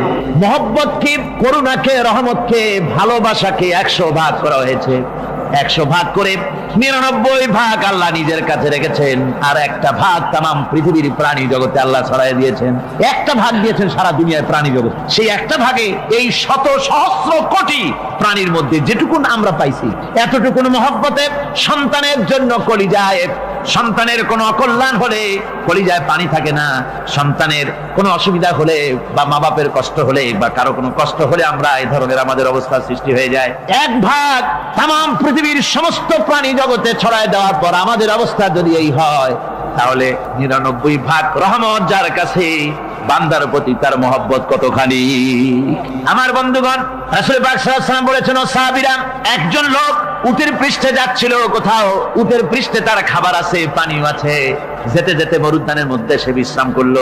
ঘুমের থেকে জেগে দেখে উট নাই, খাবার নাই, পানিও নাই। বড় লোকটা কেমন পেরেশান হয়। সাহাবীরা বলেন, হুজুর উট হচ্ছে মরুভূমির জাহাজ, উট হারায় গেছে। টাকা পয়সা যা ছিল, খাদ্য খাবার ছিল, সব চলে গেছে। এর থেকে পেরেশানি তো আর কিছুই হয় না। হুজুর বলেন লোকটা খানিকক্ষণ চিন্তা ভাবনা করতে করতে কিছুক্ষণ পর দেখলো উঠ ফিরে এসেছে, সমস্ত টাকা তার ওই খাদ্য আর পানীয় নিয়ে হাজির হয়ে গেছে। বলো কেমন খুশি হয়? হুজুর হযরত সাহাবীরা বলেন হুজুর এর থেকে খুশি আর কি হতে পারে, লোকটার দিল তো ভরে যাবে। আল্লাহর নবী বলেন ওগো সাহাবীরা, কোন বান্দা যদি আল্লাহর থেকে নাফরমান হয়ে যায়, নামাজ ছেড়ে দেয়, জিনা ব্যভিচার বদমাশি নাফরমানিতে যদি যখন লিপ্ত হয়ে যায়, উঠারা ব্যক্তি উট পাওয়ার জন্য যেমন পেরেশানি বোধ করে, আল্লাহ রাব্বুল আলামিন তার ওই নাফরমান বান্দার জন্য আল্লাহ রাব্বুল আলামিন ফিরে আসার জন্য আল্লাহ রাব্বুল আলামিন চান। বান্দা যখন নাফরমান বান্দা নিজের গুনাহ বুঝতে পেরে যখন সেজদায় পড়ে গিয়া কান্দে, রব্বুল আলামিন আমার গুনাহ মাফ করে দাও, এইভাবে যখন কাঁদতে থাকে, রব্বুল আলামিন আল্লাহর হাবিব বলেন উঠারা ব্যক্তি উঠ পেরে পড়ে, ওই ব্যক্তি যত খুশি হন। কোন নাফরমান বান্দা যখন সেজদায় পড়ে যায়, আল্লাহ রাব্বুল আলামিন এর চাইতে লক্ষ কোটি গুণে বেশি খুশি হয়ে যান। আল্লাহ পাক হচ্ছেন রহমান রহিম, গাফুরুর রহিম। পৃথিবীতে এমন কে আছে আপনি আমাকে বলেন, এমন কে আছে অপরাধ করবে না আর সে বলবে আয় তোরে মাফ করে দেই? বলেন এরকম আছে নাকি? কেউ বলেন আছে?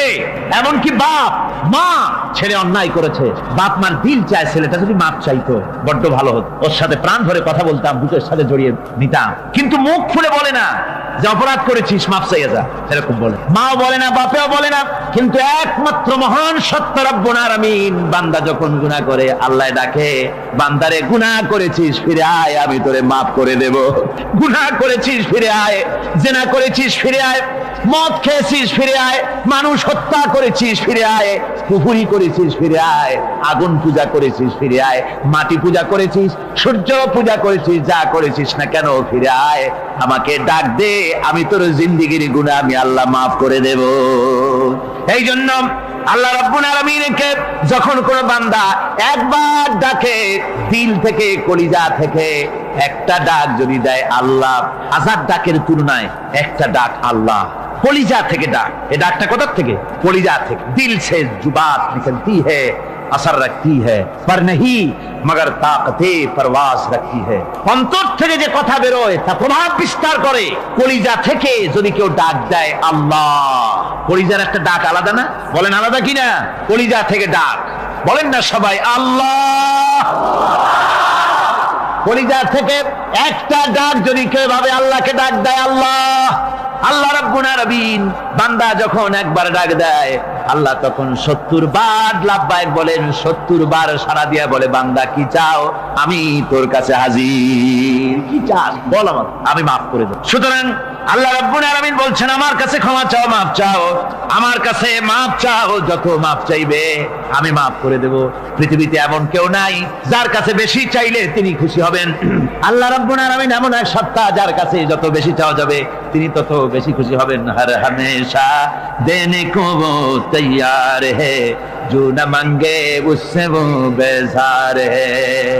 যত বেশি চাওয়া যায় আল্লাহর কাছে আল্লাহ তত খুশি হন, আর যে ব্যক্তি চায় না আল্লাহর কাছে আল্লাহ তার উপরে বেজার হয়ে যান। ওয়ামান তাবা ওয়া আমিলা সালিহান فإنه يتوب إلى الله متابا।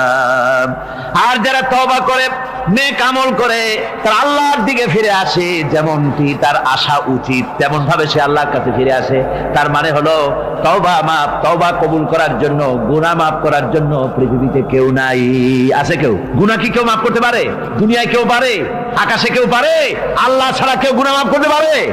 যদি মানুষ তওবা করে, রব্বুল আলামিন বলেন সে এমন ভাবে তওবা করে আল্লাহর কাছে ফিরে এসেছে যেখানেই তার আসা উচিত, এই জায়গা ছাড়া আর তার কোনো যাওয়ার জায়গা নাই। সুতরাং সে জায়গা মতো এসেছে, অনুতপ্ত এবং অনুশোচনা করেছে। আল্লাহ পাক এ ধরনের অনুতপ্তকারী, অনুশোচনাকারীকে রব্বুল আলামিন ক্ষমা করে দিয়ে থাকেন। ওয়াল্লাযীনা লা ইয়াশহাদুনা আয-যুর ওয়া ইযা মাররু বিল-লাগবি মাররু কিরামা। আর যারা মিথ্যার সাক্ষ্য হয় না, রহমানের বান্দা তারা যারা মিথ্যার সাক্ষ্য হয় না, এটা হচ্ছে ষষ্ঠ বৈশিষ্ট্য। আর তারা কোনো অনর্থক, কোনো নিরর্থক কোনো কাজ যদি দেখে, ঘটনা দেখে, সেখান থেকে তারা শরীফ মানুষের মতো, একেবারে নিতান্ত ভদ্র মানুষের মতো সেখান থেকে কেটে পড়ে। গান বাজনা হচ্ছে, নাটক হচ্ছে, অশ্লীলতা হচ্ছে, গালাগালি হচ্ছে, অনর্থক কোনো কাজ হচ্ছে, নিরর্থক কোনো অনুষ্ঠান কিছু একটা হচ্ছে, ওখান থেকে একটা ভদ্রলোকের মতো, যেমন কোনো দুর্গন্ধময় জায়গা থেকে মানুষ যখন যায় নাকে রুমাল দিয়ে আস্তে করে সেখান থেকে পাশ কেটে চলে যায়, ঠিক কিনা? ঠিক ওইভাবে করে আল্লাহ পাক বলছেন আমার মুমিন বান্দারা এই ধরনের কোনো অনর্থক, নিরর্থক যে কাজের মধ্যে কোনো পরকাল নাই, আল্লাহ নাই, দুনিয়ার মানুষের স্বার্থ নাই, দেশের স্বার্থ নাই, রাষ্ট্রের স্বার্থ নাই, জনগণের স্বার্থ নাই, এই ধরনের সমস্ত গাল গপ্প নাটক উপহাস, এই ধরনের মজা, এই ধরনের অনুষ্ঠান যখন দেখে আমার মুমিন বান্দারা সেখানে দাঁড়ায় না। ময়লার কাছ থেকে নাকে রুমাল দিয়ে মানুষ যেমন চলে যায়, এই লোকটিও তখন অত্যন্ত ভদ্রের মতো আস্তে করে পাশ কেটে বেরিয়ে যায়। والذين إذا ذكروا بآيات ربهم لم يخروا عليها صما وعميانا। আর আমার বান্দাদের 7 নম্বরের, রহমানের বান্দা, খাঁটি বান্দা যারা, তাদের 7 নম্বরের বৈশিষ্ট্য হচ্ছে এই যে ওই সমস্ত বান্দারা তাদের কাছে যখন আমার আয়াতকে শোনানো হয়, আমার কোরআন তেলাওয়াত করে আমার আয়াত করে যখন নসিহত শোনানো হয়, তখন তারা বোবার মতো বধিরের মতো বসে থাকে না। কথা বুঝতে পেরেছেন? রহমানের খাঁটি বান্দা যারা, তাদের কাছে কোরআনের কথা ওয়াজ করে যখন শোনানো হয়, আল্লাহর কালাম যখন শোনানো হয়, আয়াত পড়ে পড়ে যখন নসিহত শোনানো হয়, লাম ইয়াখিরু আলাইহা সুম্মা ওয়া উমিয়ানা, তখন ওই ব্যক্তি অন্ধ এবং বধিরের মতো চুপ করে বসে থাকে না, বরং আমল করা শুরু করে দেয়। জোরে বলেন সুবহানাল্লাহ। যখন সে জানলো যে এগুলি হলো আল্লাহর বিরোধী কাজ, এগুলি আল্লাহর কাজ, আল্লাহ রাসূলের কাজ, তখন তা পালন করা শুরু করে দেয়। এই 5 দিন ধরে কোরআনের যে কথাগুলি হলো, এই কথাগুলি শোনার পর আপনারা কি বসে থাকবেন? বসে থাকবেন? যারা বসে থাকবে এইগুলি শোনার পরে, আল্লাহ তাদেরকে বলেছেন এরা হলো অন্ধ, এরা হলো বধির, এরা হলো বোবা। আমরা আল্লাহর এই যে কথা, আমরা কি অন্ধ আর বধির আর বোবা হবো নাকি? আমরা হবো না? আমরা অন্ধ নয়, বধির নয়, বোবা নই, বরং আল্লাহ যা বলেছেন, যা শুনলাম সামি'না ওয়া আতানা, এই 5 দিন ধরে যা শুনলাম আল্লাহর কথা, কার কথা শুনলাম? আর সমস্ত কথা আমরা আমল করবো। জোরে কোন আমিন। আল্লাহ যেন কবুল করেন। জোরে কোন আমিন। আমল করা কি? বসে না থাকা কি? বসে না থাকা হচ্ছে যা শুনলাম, আল্লাহর যা ফরজ, যা হুকুম, তা মানবো। আল্লাহ যা নিষেধ করেছেন তার থেকে ফিরে থাকবো, এটাই হলো কাজ। এরপরে রব্বুল আলামিন বলেন والذين يقولون ربنا هب لنا من أزواجنا وذرياتنا قرة أعين واجعلنا للمتقين إماما। রহমানের বান্দা 8ম নম্বর এবং শেষ নাম্বার হচ্ছে এটা বৈশিষ্ট্য এই যে তারা রহমানের যারা খাঁটি বান্দা, আল্লাহর যারা খাঁটি বান্দা, তারা রব্বুল আলামিনের কাছে মুনাজাত করে, আমার রব, আয় আমার আল্লাহ, হাবলানা মিন আজওয়াজিনা ওয়া যুররিয়াতিনা, আমাদের এবং আমাদের স্ত্রীদের আর আমাদের সন্তানদেরকে তুমি দয়া করে আমাদের চক্ষুর শীতলতা বানায় দাও। জোরে বলেন আমিন। ওয়াজআলনা লিল মুত্তাকিনা ইমামা, আর আমার এই সন্তানদেরকে তুমি মুত্তাকিদের ইমাম বানায় দাও। শুধু মুত্তাকি বানায়ো না, মুত্তাকিদের নেতা বানায় দাও। জোরে বলেন সুবহানাল্লাহ। এই কথা, এই সূরাটা, এইটা তখনকার কথা যখন এই মুমিনদের মক্কি সূরা, তো এটা যখন মক্কা শরীফে দেখা গেল যে মুসলমানেরা, যিনি ইসলাম কবুল করেছেন তার বাপ কাফের, যিনি ইসলাম কবুল করেছেন কারো বাপ কাফের, কারো মা কাফের, কারো সন্তান কাফের, কারো মেয়ে কাফের, কারো জামাই কাফের, সব প্রিয়জনেরা কুফরি হালতে আছে। আর এগুলি দেখে তাদের চক্ষুর মধ্যে কাঁটা বিঁধতেছিল, চক্ষু জর্জরিত হয়ে যাচ্ছিল। নিজের সন্তানের চেহারা যত ভালো হোক, সন্তান যতই শিক্ষা দীক্ষা থেকে যতই উন্নত আর ভালো হোক না কেন, সে যদি জাহান্নামের দিকে অগ্রসর হতে থাকে, কোন নেককার ইমানদার পিতার মনে তার সান্ত্বনার কারণ হতে পারে না। সে তখন আল্লাহর দরবারে, আল্লাহ পাক বলেন ওই মুমিন বান্দারা আমার কাছে দোয়া করে যে রব্বুল আলামিন আমার সন্তানদেরকে, আমার স্ত্রীদেরকে আমার চোখের শীতলতা বানাও, তাদের আমল আখলাক কেমন বানাও যাতে আমাদের চক্ষু ঠান্ডা হয়ে যায়। জোরে বলেন আমিন। জোরে বলেন আমিন। সন্তানদের জন্য আল্লাহর কাছে দোয়া করতে হবে। আপনারা দেখেন, চোখের সামনে দেখতে পাচ্ছেন সন্তান সিনেমায় যাচ্ছে, সন্তান নামাজ পড়ে না, সন্তান রোজা রাখে না, সন্তান মানুষের তৈরি করা মতাদর্শের পেছনে স্লোগান দিচ্ছে, দৌড়াচ্ছে, আর আপনি পিতা হয়ে তাকে ঠেকাচ্ছেন না। ওই ছেলে তো জাহান্নামে যাচ্ছে, আপনার দরদ হওয়া উচিত, ওই ছেলেকে ফিরানো দরকার আর আল্লাহর কাছে দোয়া করা দরকার। আমার বন্ধুগণ, দোয়া আল্লাহ নিজেই শিখাই দিচ্ছেন, দোয়া করো। পড়েন আমার সাথে, রব্বানা হাব লানা মিন আজওয়াজিনা ওয়া যুররিয়াতিনা কুররাতা আয়ুন ওয়াজআলনা লিল মুত্তাকিনা ইমামা। أولئك يجزون الغرفة بما صبروا ويلقون فيها تحية وسلاما। আল্লাহ পাক বলেন, এই সব লোকদের জন্য তারা যে সবর করেছিল, সেই সবরের কারণে আমি তাদের উত্তম জাযা দান করব।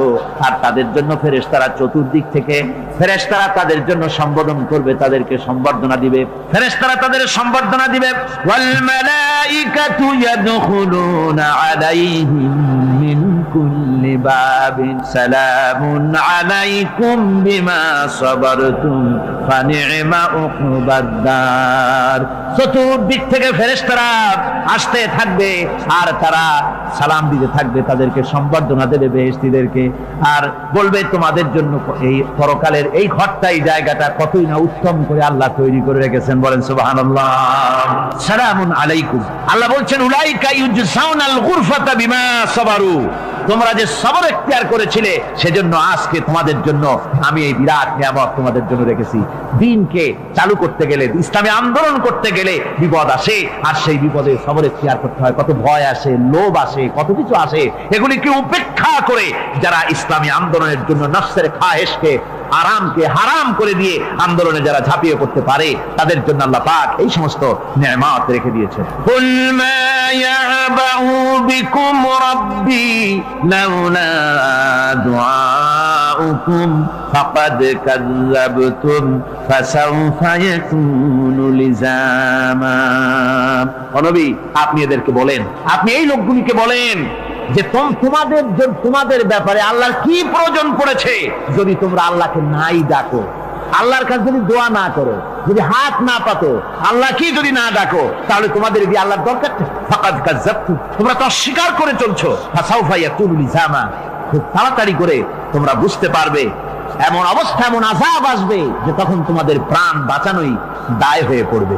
আমার বন্ধুগণ, একটা মানুষের সাথে, আর মানুষের সৃষ্টি আর পাথরও সৃষ্টি, পাথরও একটা মাখলুক, মানুষও মাখলুক। পাথরের সাথে মানুষের পার্থক্য কোথায়? পাথর আল্লাহর দরবারে হাত তুলতে পারে না, আল্লাহকে ডাকতে পারে না, মোনাজাত করতে পারে না। মানুষ ডাকতে পারে, হাত তুলতে পারে, তার হাত দেওয়া আছে। মানুষ হয়ে যদি আল্লাহর দরবারে হাত তুলতে না পারলেন, চোখের পানি যদি না ফেলতে পারলেন, আল্লাহ পাক বলছেন, ও নবী বলে দেন, আপনি বলুন তোমাদের দিয়ে কি প্রয়োজন আল্লাহর। লাউলা দুআউকুম, তোমরা যদি সেই আল্লাহকে যদি না ডাকো, যদি তার কাছে হাত না তোলো, তাহলে তোমাদের দিয়ে আল্লাহর দরকারটা কি? তোমাদেরকে রব্বুল আলামিন তৃণখণ্ডের মতো উড়িয়ে দিবেন, কোন মর্যাদা থাকবে না আল্লাহর কাছে। সুতরাং মর্যাদা পেতে হলে আল্লাহকে ডাকতে হবে, আল্লাহর কাছে চাইতে হবে। এভাবে করে আল্লাহ পাক তার বান্দাদেরকে নির্দেশ করছেন। আমার বন্ধুগণ, এই মোট 8টি বৈশিষ্ট্য ইসলামের আপনার মোমেন বান্দাদের জন্য, রহমানের খাঁটি বান্দাদের জন্য এই 8টি বৈশিষ্ট্য আল্লাহ পাক দান করেছেন। এই 8টি বৈশিষ্ট্য যেন আল্লাহ পাক আমাদের মধ্যে দান করে দেন। জোরে বলেন আমিন, আরো জোরে বলেন আমিন। 8টি বৈশিষ্ট্যের জন্য আল্লাহ পাক বেহেশত রেখেছেন। 8টি বেহেশত কয়টি? এই 8টি বেহেশতের দরওয়াজা আল্লাহ যেন আমাদের জন্য কিয়ামতে খুলে দেন। জোরে কোন আমিন। আমার ভাইরা, আল্লাহ রাব্বুল আলামিন এই কোরআন যে নাজিল করেছিলেন, এই কোরআন দিয়ে এই ধরনের নৈতিক গুণে গুণান্বিত একটা জনসমষ্টি তৈরি করেছিলেন আল্লাহর হাবিব জনাব মুহাম্মদ রাসূলুল্লাহ সাল্লাল্লাহু আলাইহি ওয়াসাল্লাম। আর সেই জনসমষ্টি দিয়ে রাসূল পাক সাল্লাল্লাহু আলাইহি ওয়াসাল্লাম একটি ইসলামী কল্যাণমূলক রাষ্ট্র তৈরি করেছিলেন। রাসূলুল্লাহ কি করেছিলেন? একটা রাষ্ট্র। এই যা বললাম, এই 5 দিন ধরে যা বললাম, এই সব গুণাবলী দিয়ে, এই সব বৈশিষ্ট্য দিয়ে রাসূলুল্লাহ একটা জনগোষ্ঠী তৈরি করেছিলেন। সেই জনগোষ্ঠী নিয়ে মক্কি জিন্দেগি থেকে রাসূলুল্লাহ মদিনায় আসতেন। আর মদিনায় এসে রাসূলুল্লাহ এখন রাষ্ট্রপ্রধান হয়ে গেলেন। কি হয়ে গেলেন? রাষ্ট্রপ্রধান, প্রেসিডেন্ট হয়ে গেলেন। রাসূলুল্লাহ আজকে প্রেসিডেন্ট, রাষ্ট্র হলো। আর কোরআন দিলেন সংবিধান হিসাবে, শাসনতন্ত্র হিসাবে। আল্লাহর নবী বললেন, আজকে আমি দেশবাসীকে এমন একটা কনস্টিটিউশন, এমন একটি সংবিধান দেশবাসীকে আমি দিলাম, যেই সংবিধানের বদৌলতে সমাজে আর চুরি থাকবে না, ডাকাতি থাকবে না, জেনা থাকবে না, ব্যভিচার থাকবে না।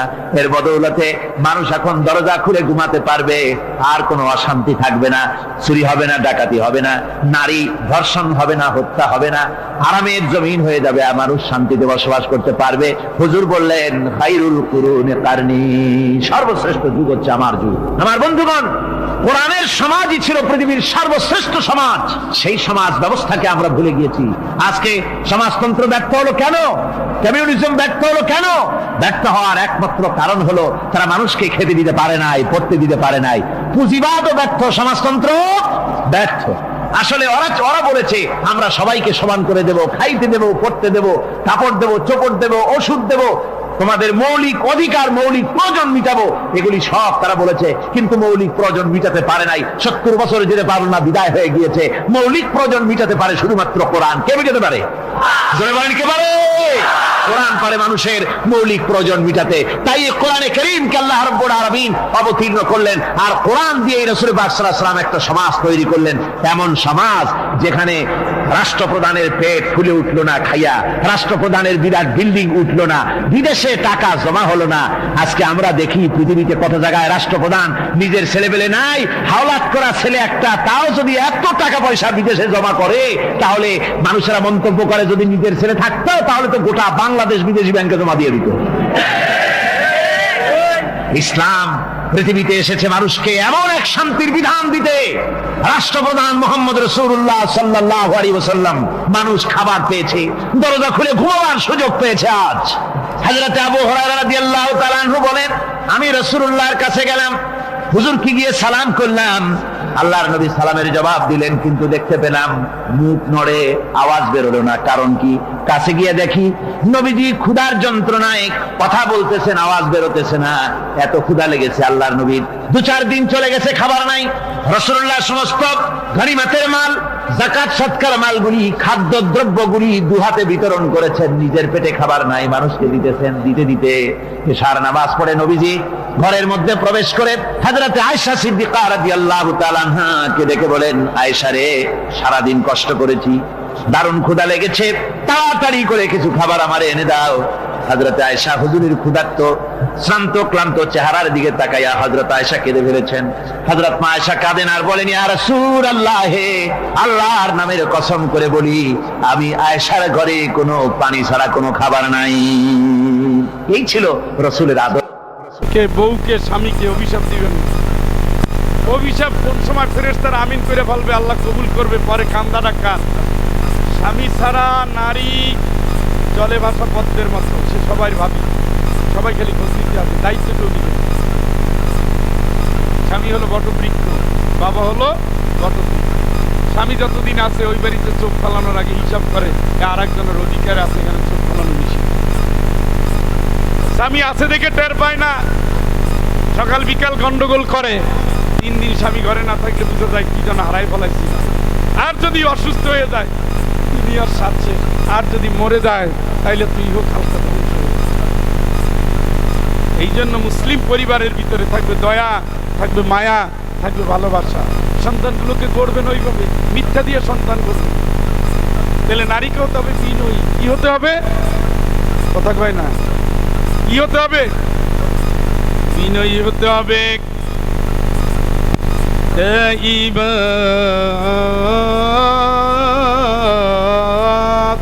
নারীকে থাকতে হবে পবিত্র। বলেন তো, জিনে পুরুষে বেশি ধরে না মহিলারে বেশি ধরে?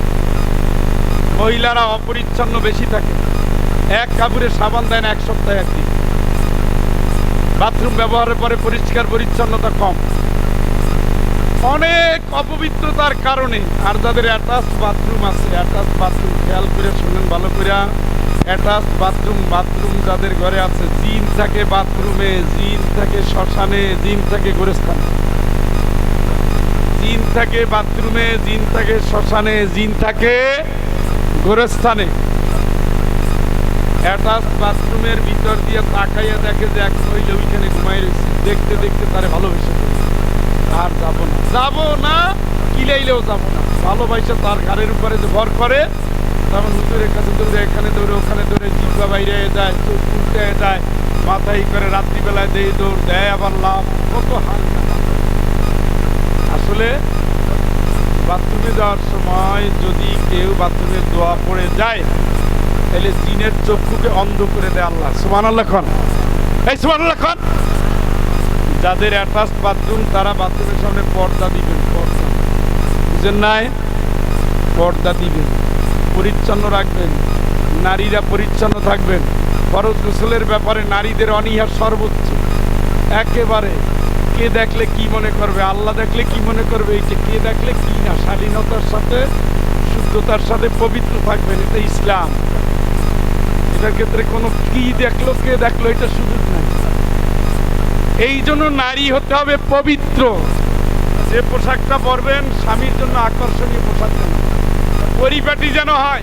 চুলটা রাখবেন গুছাইয়া, বিধবা নারীর মতো চুল রাখছে 7 বছরের, মাথায় তেল দেওয়ার সময় নেই, উকুন হয়েছে, চুল ধারা দিলে পুরো এলাকার উকুন একার মাথায় আছে।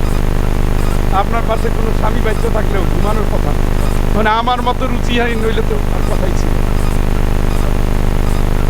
কথা শুনতে হবে, বুঝতে হবে।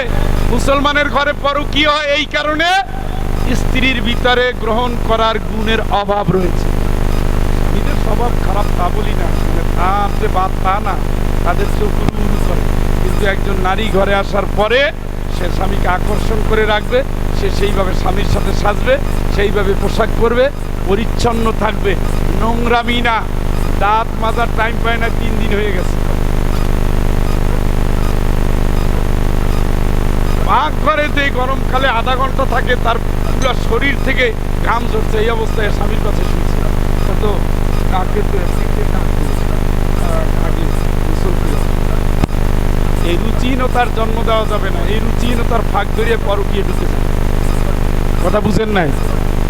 ভাবি কত সুন্দর হয়ে থাকে, আমার অফিসের সহকর্মী কত সুন্দর হয়ে থাকে, তুমি এরকম করে থাকো। এই জন্যই তো বলি তোমার চক্ষু এইরকমের কেন? হ্যাঁ, কোথায় কি করছো পাও, এই শুরু হয়েছে যাত্রা। দোষটা কিন্তু নিজের ঘর থেকে হয়েছে। তেল আছে দিবে না, লিপস্টিক আছে দিবে না, সাজগোজ করবে না, ব্রাশ আছে ব্রাশ করবে না। মুখের কাছে আসলে মনে হয় যে আল্লাহ আল্লাহ, আজকে যদি এই মুখটা জীবনে না দেখতাম। পরিপাটি হয়ে, সুন্দর হয়ে, সৌন্দর্য মণ্ডিত হয়ে স্বামীর কাছে যেতে হবে, স্ত্রীর কাছে আসতে হবে। উভয়ের জন্য উভয় সমান। কি হতে হবে?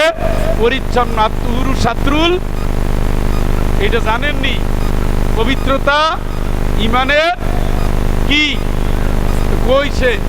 আপনিও পবিত্র নাই, বগলের নিচে ছাগলের গন্ধ আসে। ওই অবস্থায় যাই যদি বউর গায়ে হাত দেয়, আর এই বউ যদি রুচিওয়ালা হয়, তাতে ধাক্কা দিয়ে খালে ফালা নেয়, তাই তো আলহামদুলিল্লাহ।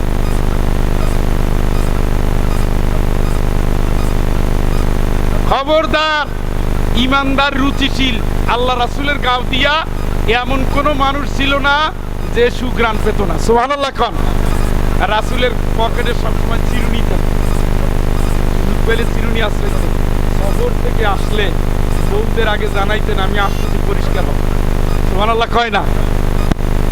কি করতেন? কি করতেন?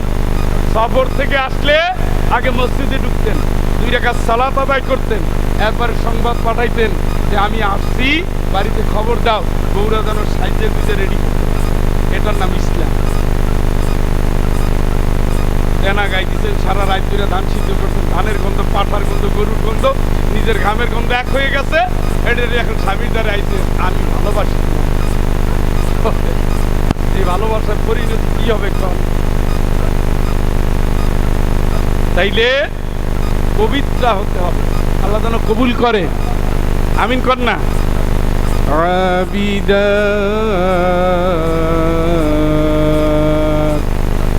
আবেদা, আমার এক নানি ছিল আবেদা না। আমার নানিরা 4 বোন, 4 বোনের ভিতরে আবেদা ছিলেন খুব বেশি দীক্ষিত। নারীরা 4 বোনেই একই কথা বুঝে। সাধারণত পুরুষের কপালে দাগ পড়ে, আমাদের এই 4 নানির কপাল উঁচা হয়ে গেছে নামাজ পড়তে, সেজদা দিতে। তো ওই আবেদা নানি যখন মারা গেল, উনি তো জিকির করতেন বেশি, হাতে মরার আগে বলছে যে মাহফিল যাব, মাহফিল যাব। তখন ঘরে মাহফিল দেখার জন্য একটা কি কি জানি কি যেন আর না কি ভুলে গেছি, তার ভিসিআরে মাহফিলটাতে মাহফিল শুনতে শুনতে জিকির করতেছে, হাতেই জায়গায় এসে থামছে। এই অবস্থায় তার মরণ হয়েছে। এই হাত আর খুঁজতে পারে না, এই অবস্থায় তার দাফন হয়েছে। জিকির, আবেদন। এই নানি সহ চারজন, তো নানি তো বলছি আগে কোরআন পড়তে বলছে, হাফেজ আছে, দুধের মতো ফর্সা সুন্দর আছে। কোনোদিন স্বামীর বিরুদ্ধে শব্দ শুনি নাই, কারো কোনো গালাগালি শুনি নাই। মহিলারা আসলে ভালো পরামর্শ দিত। আর দেখতেন নানির হাতে একটা ঘড়ি ছিল, নানার হাতে একটা ঘড়ি ছিল। দেখতেন যে এই মহিলা কতটুকু টাইম নিচ্ছে, উনি যাওয়ার পরে কতটুকু হয় তেলাওয়াত করতেন, না হয় অতটুকু জিকির করতেন, যে শেষ হইতে আর পরে পুরো জীবনটা তাদের এভাবেই কেটে গেছে, এভাবেই কেটে গেছে, এভাবেই কেটে গেছে। আবেদা নারীরা ফাও কথার টাইম নেই, ফাও কথার টাইম নেই। তরকারি করতে গিয়ে জিকির করে। ওই নানির মেয়ে তরকারি করতে গিয়ে জিকির করে। তরকারিতে ঝোল দিয়ে এসে দেখি 2 রাকাত নামাজ। খালা খালা কই গেলেন খালা? এসি মাত্র আধা ঘন্টা, এখন আমি আসি। দেখি কি নামাজে তারা তরকারিটা নাড়া দিয়া, আবার তরকারি নাড়া দিয়া, আবার আবার তরকারি নাড়া দিয়া, আবার জিকির করে, আবার এটা হলো আবেদা। নারী সময়ের মূল্য দিয়া জান্নাতের ঠিকানাকে কাছে টেনে নিয়ে আসবে। উজলিফাতিল জান্নাতুল লিল মুত্তাকিন। চিল্লা এখন আল্লাহু আকবার। আবেদা হবেন। তাও ঝগড়ার টাইম কই? গ্রামের ভিতরে দেখা যায় ঝগড়া দিয়ে দিনে শুরু হয়, ঝগড়া করে যায়। আরে ভাই হিংসা রাখবেন না, হিংসুক জান্নাতে যাবেন। রোজাদার নফল রোজা রাখবেন, স্বামীর অনুমতি নিয়ে রাখবেন। স্বামীর অনুমতি নিয়ে নফল রোজা রাখতে হবে। নফল রোজা স্বামীর অনুমতি ছাড়া কোনো স্ত্রী রাখতে পারবে? কথা কয় না, পারবে? এই সুযোগে আবার পুরো নফল রোজা বাধ্য হয়ে দিয়ে না। আপনার তো প্রতিদিন প্রতি রাতে তারে লাগে না, বলে রোজা রাখবে, রোজা রাখবে। সফরে গিয়া কবে আসবে জানবেন, বিদেশ দিয়া কবে আসবে জানবেন, চিল্লা দিয়া কবে আসবে জানবেন। সে যেদিন বাড়ি থাকবে ওদিন রোজা বন্ধ। জিজ্ঞেস করবেন রোজা কি রাখবো? অনেকে আবার বেশি মুসল্লি। আমাদের এক আঙ্কেল ছিল, আঙ্কেল মানে রক্তের কোনো সম্পর্ক না। ভাই আলোচনা করবো আর 2-3 মিনিট। রক্তের কোনো সম্পর্ক না, একটা চাকরি করতো, পুলিশ অফিসার ছিল। পুলিশ অফিসার ছিল চাঁপাইনবাবগঞ্জ। আর বউটা ওই এই রকমের তেলাওয়াত করে, জিকির করে, নফল নামাজ পড়ে। যেই দিন স্বামী বাড়িতে আসবে ওদিন রোজা। দুঃখের ঠেলায় মুরব্বী একদিন আমার বইলে ফেলাইলো, তোমার কাকির একটু বইলো যে সব দিন রোজা রাখতে পারে। তার 2টা মেয়ে ছিল, মেয়েদের ভিতরে ঘুমাই থাকে। এবারটা ছুটি নিয়ে আসলো জেলা শহর থেকে, জেলা শহরে পুলিশ অফিসার। কিন্তু প্রতিদিন আসতে পারে না, পারে নাকি? আইসে তাকে 2 পাশে 2 মেয়ে নিয়ে মাঝখানে ঘুমাই। আরে ডাকে কখন আর ডিউটি হয় কখন, ওই বেটার ঘুমায় কখন আর অফিসে যায় কখন। আসলো 1 মাস পরে মন খারাপ করে গেল। এই জাতীয় আবেদার দরকার নাই। এরা হলো আবেদা না, এরা হলো ইসলামটাকে উল্টো বুঝাইয়া স্বামীর চরিত্রহীন বানাইয়া তারপরে ছাড়িয়ে দিবে। বেশিরভাগ পুরুষ লম্পট হয় বউর কারণে। এই কাজ করা যাবে না। বউ যখন দাবি, স্বামী যখন দাবি করবে,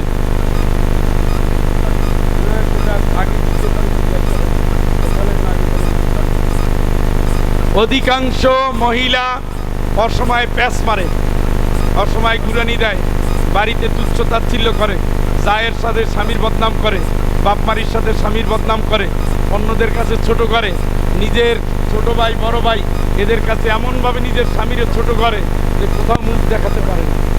এই সমস্ত কারণে স্বামী স্ত্রীর গন্ডগোল বাঁচে। আমরা বলছি জান্নাতে যদি স্বামী স্ত্রীর যেতে হয়, উভয়কে নত হতে হবে কার কাছে? হুন্না লিবাসুল লাকুম ওয়া আনতুম লিবাসুল লাহুন্না।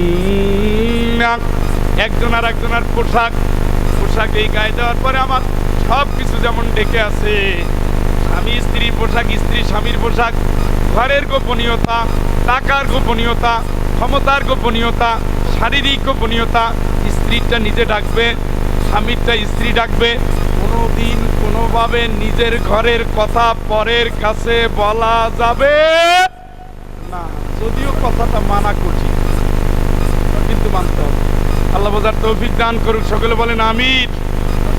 মহিলারা ঈদের জামাতে অংশ নিতে পারবেন কিনা? অবশ্যই পারবেন।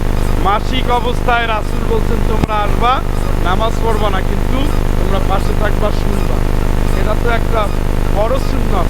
বাংলাদেশ থেকে এটা হারাই গেছে, অনেক জায়গায় নাই। বাইরে আমার মোনাজাত করবো 2 মিনিট সময়, বাবা মারা গেছে, মা মারা গেছে, কোরআনুল কারীমের হাফেজ, 30,000 টাকা, 5,000 টাকা করে, 5,000 টাকা করে, না 500 টাকা করে, আপনারা প্রথমে 1,000 টাকা করে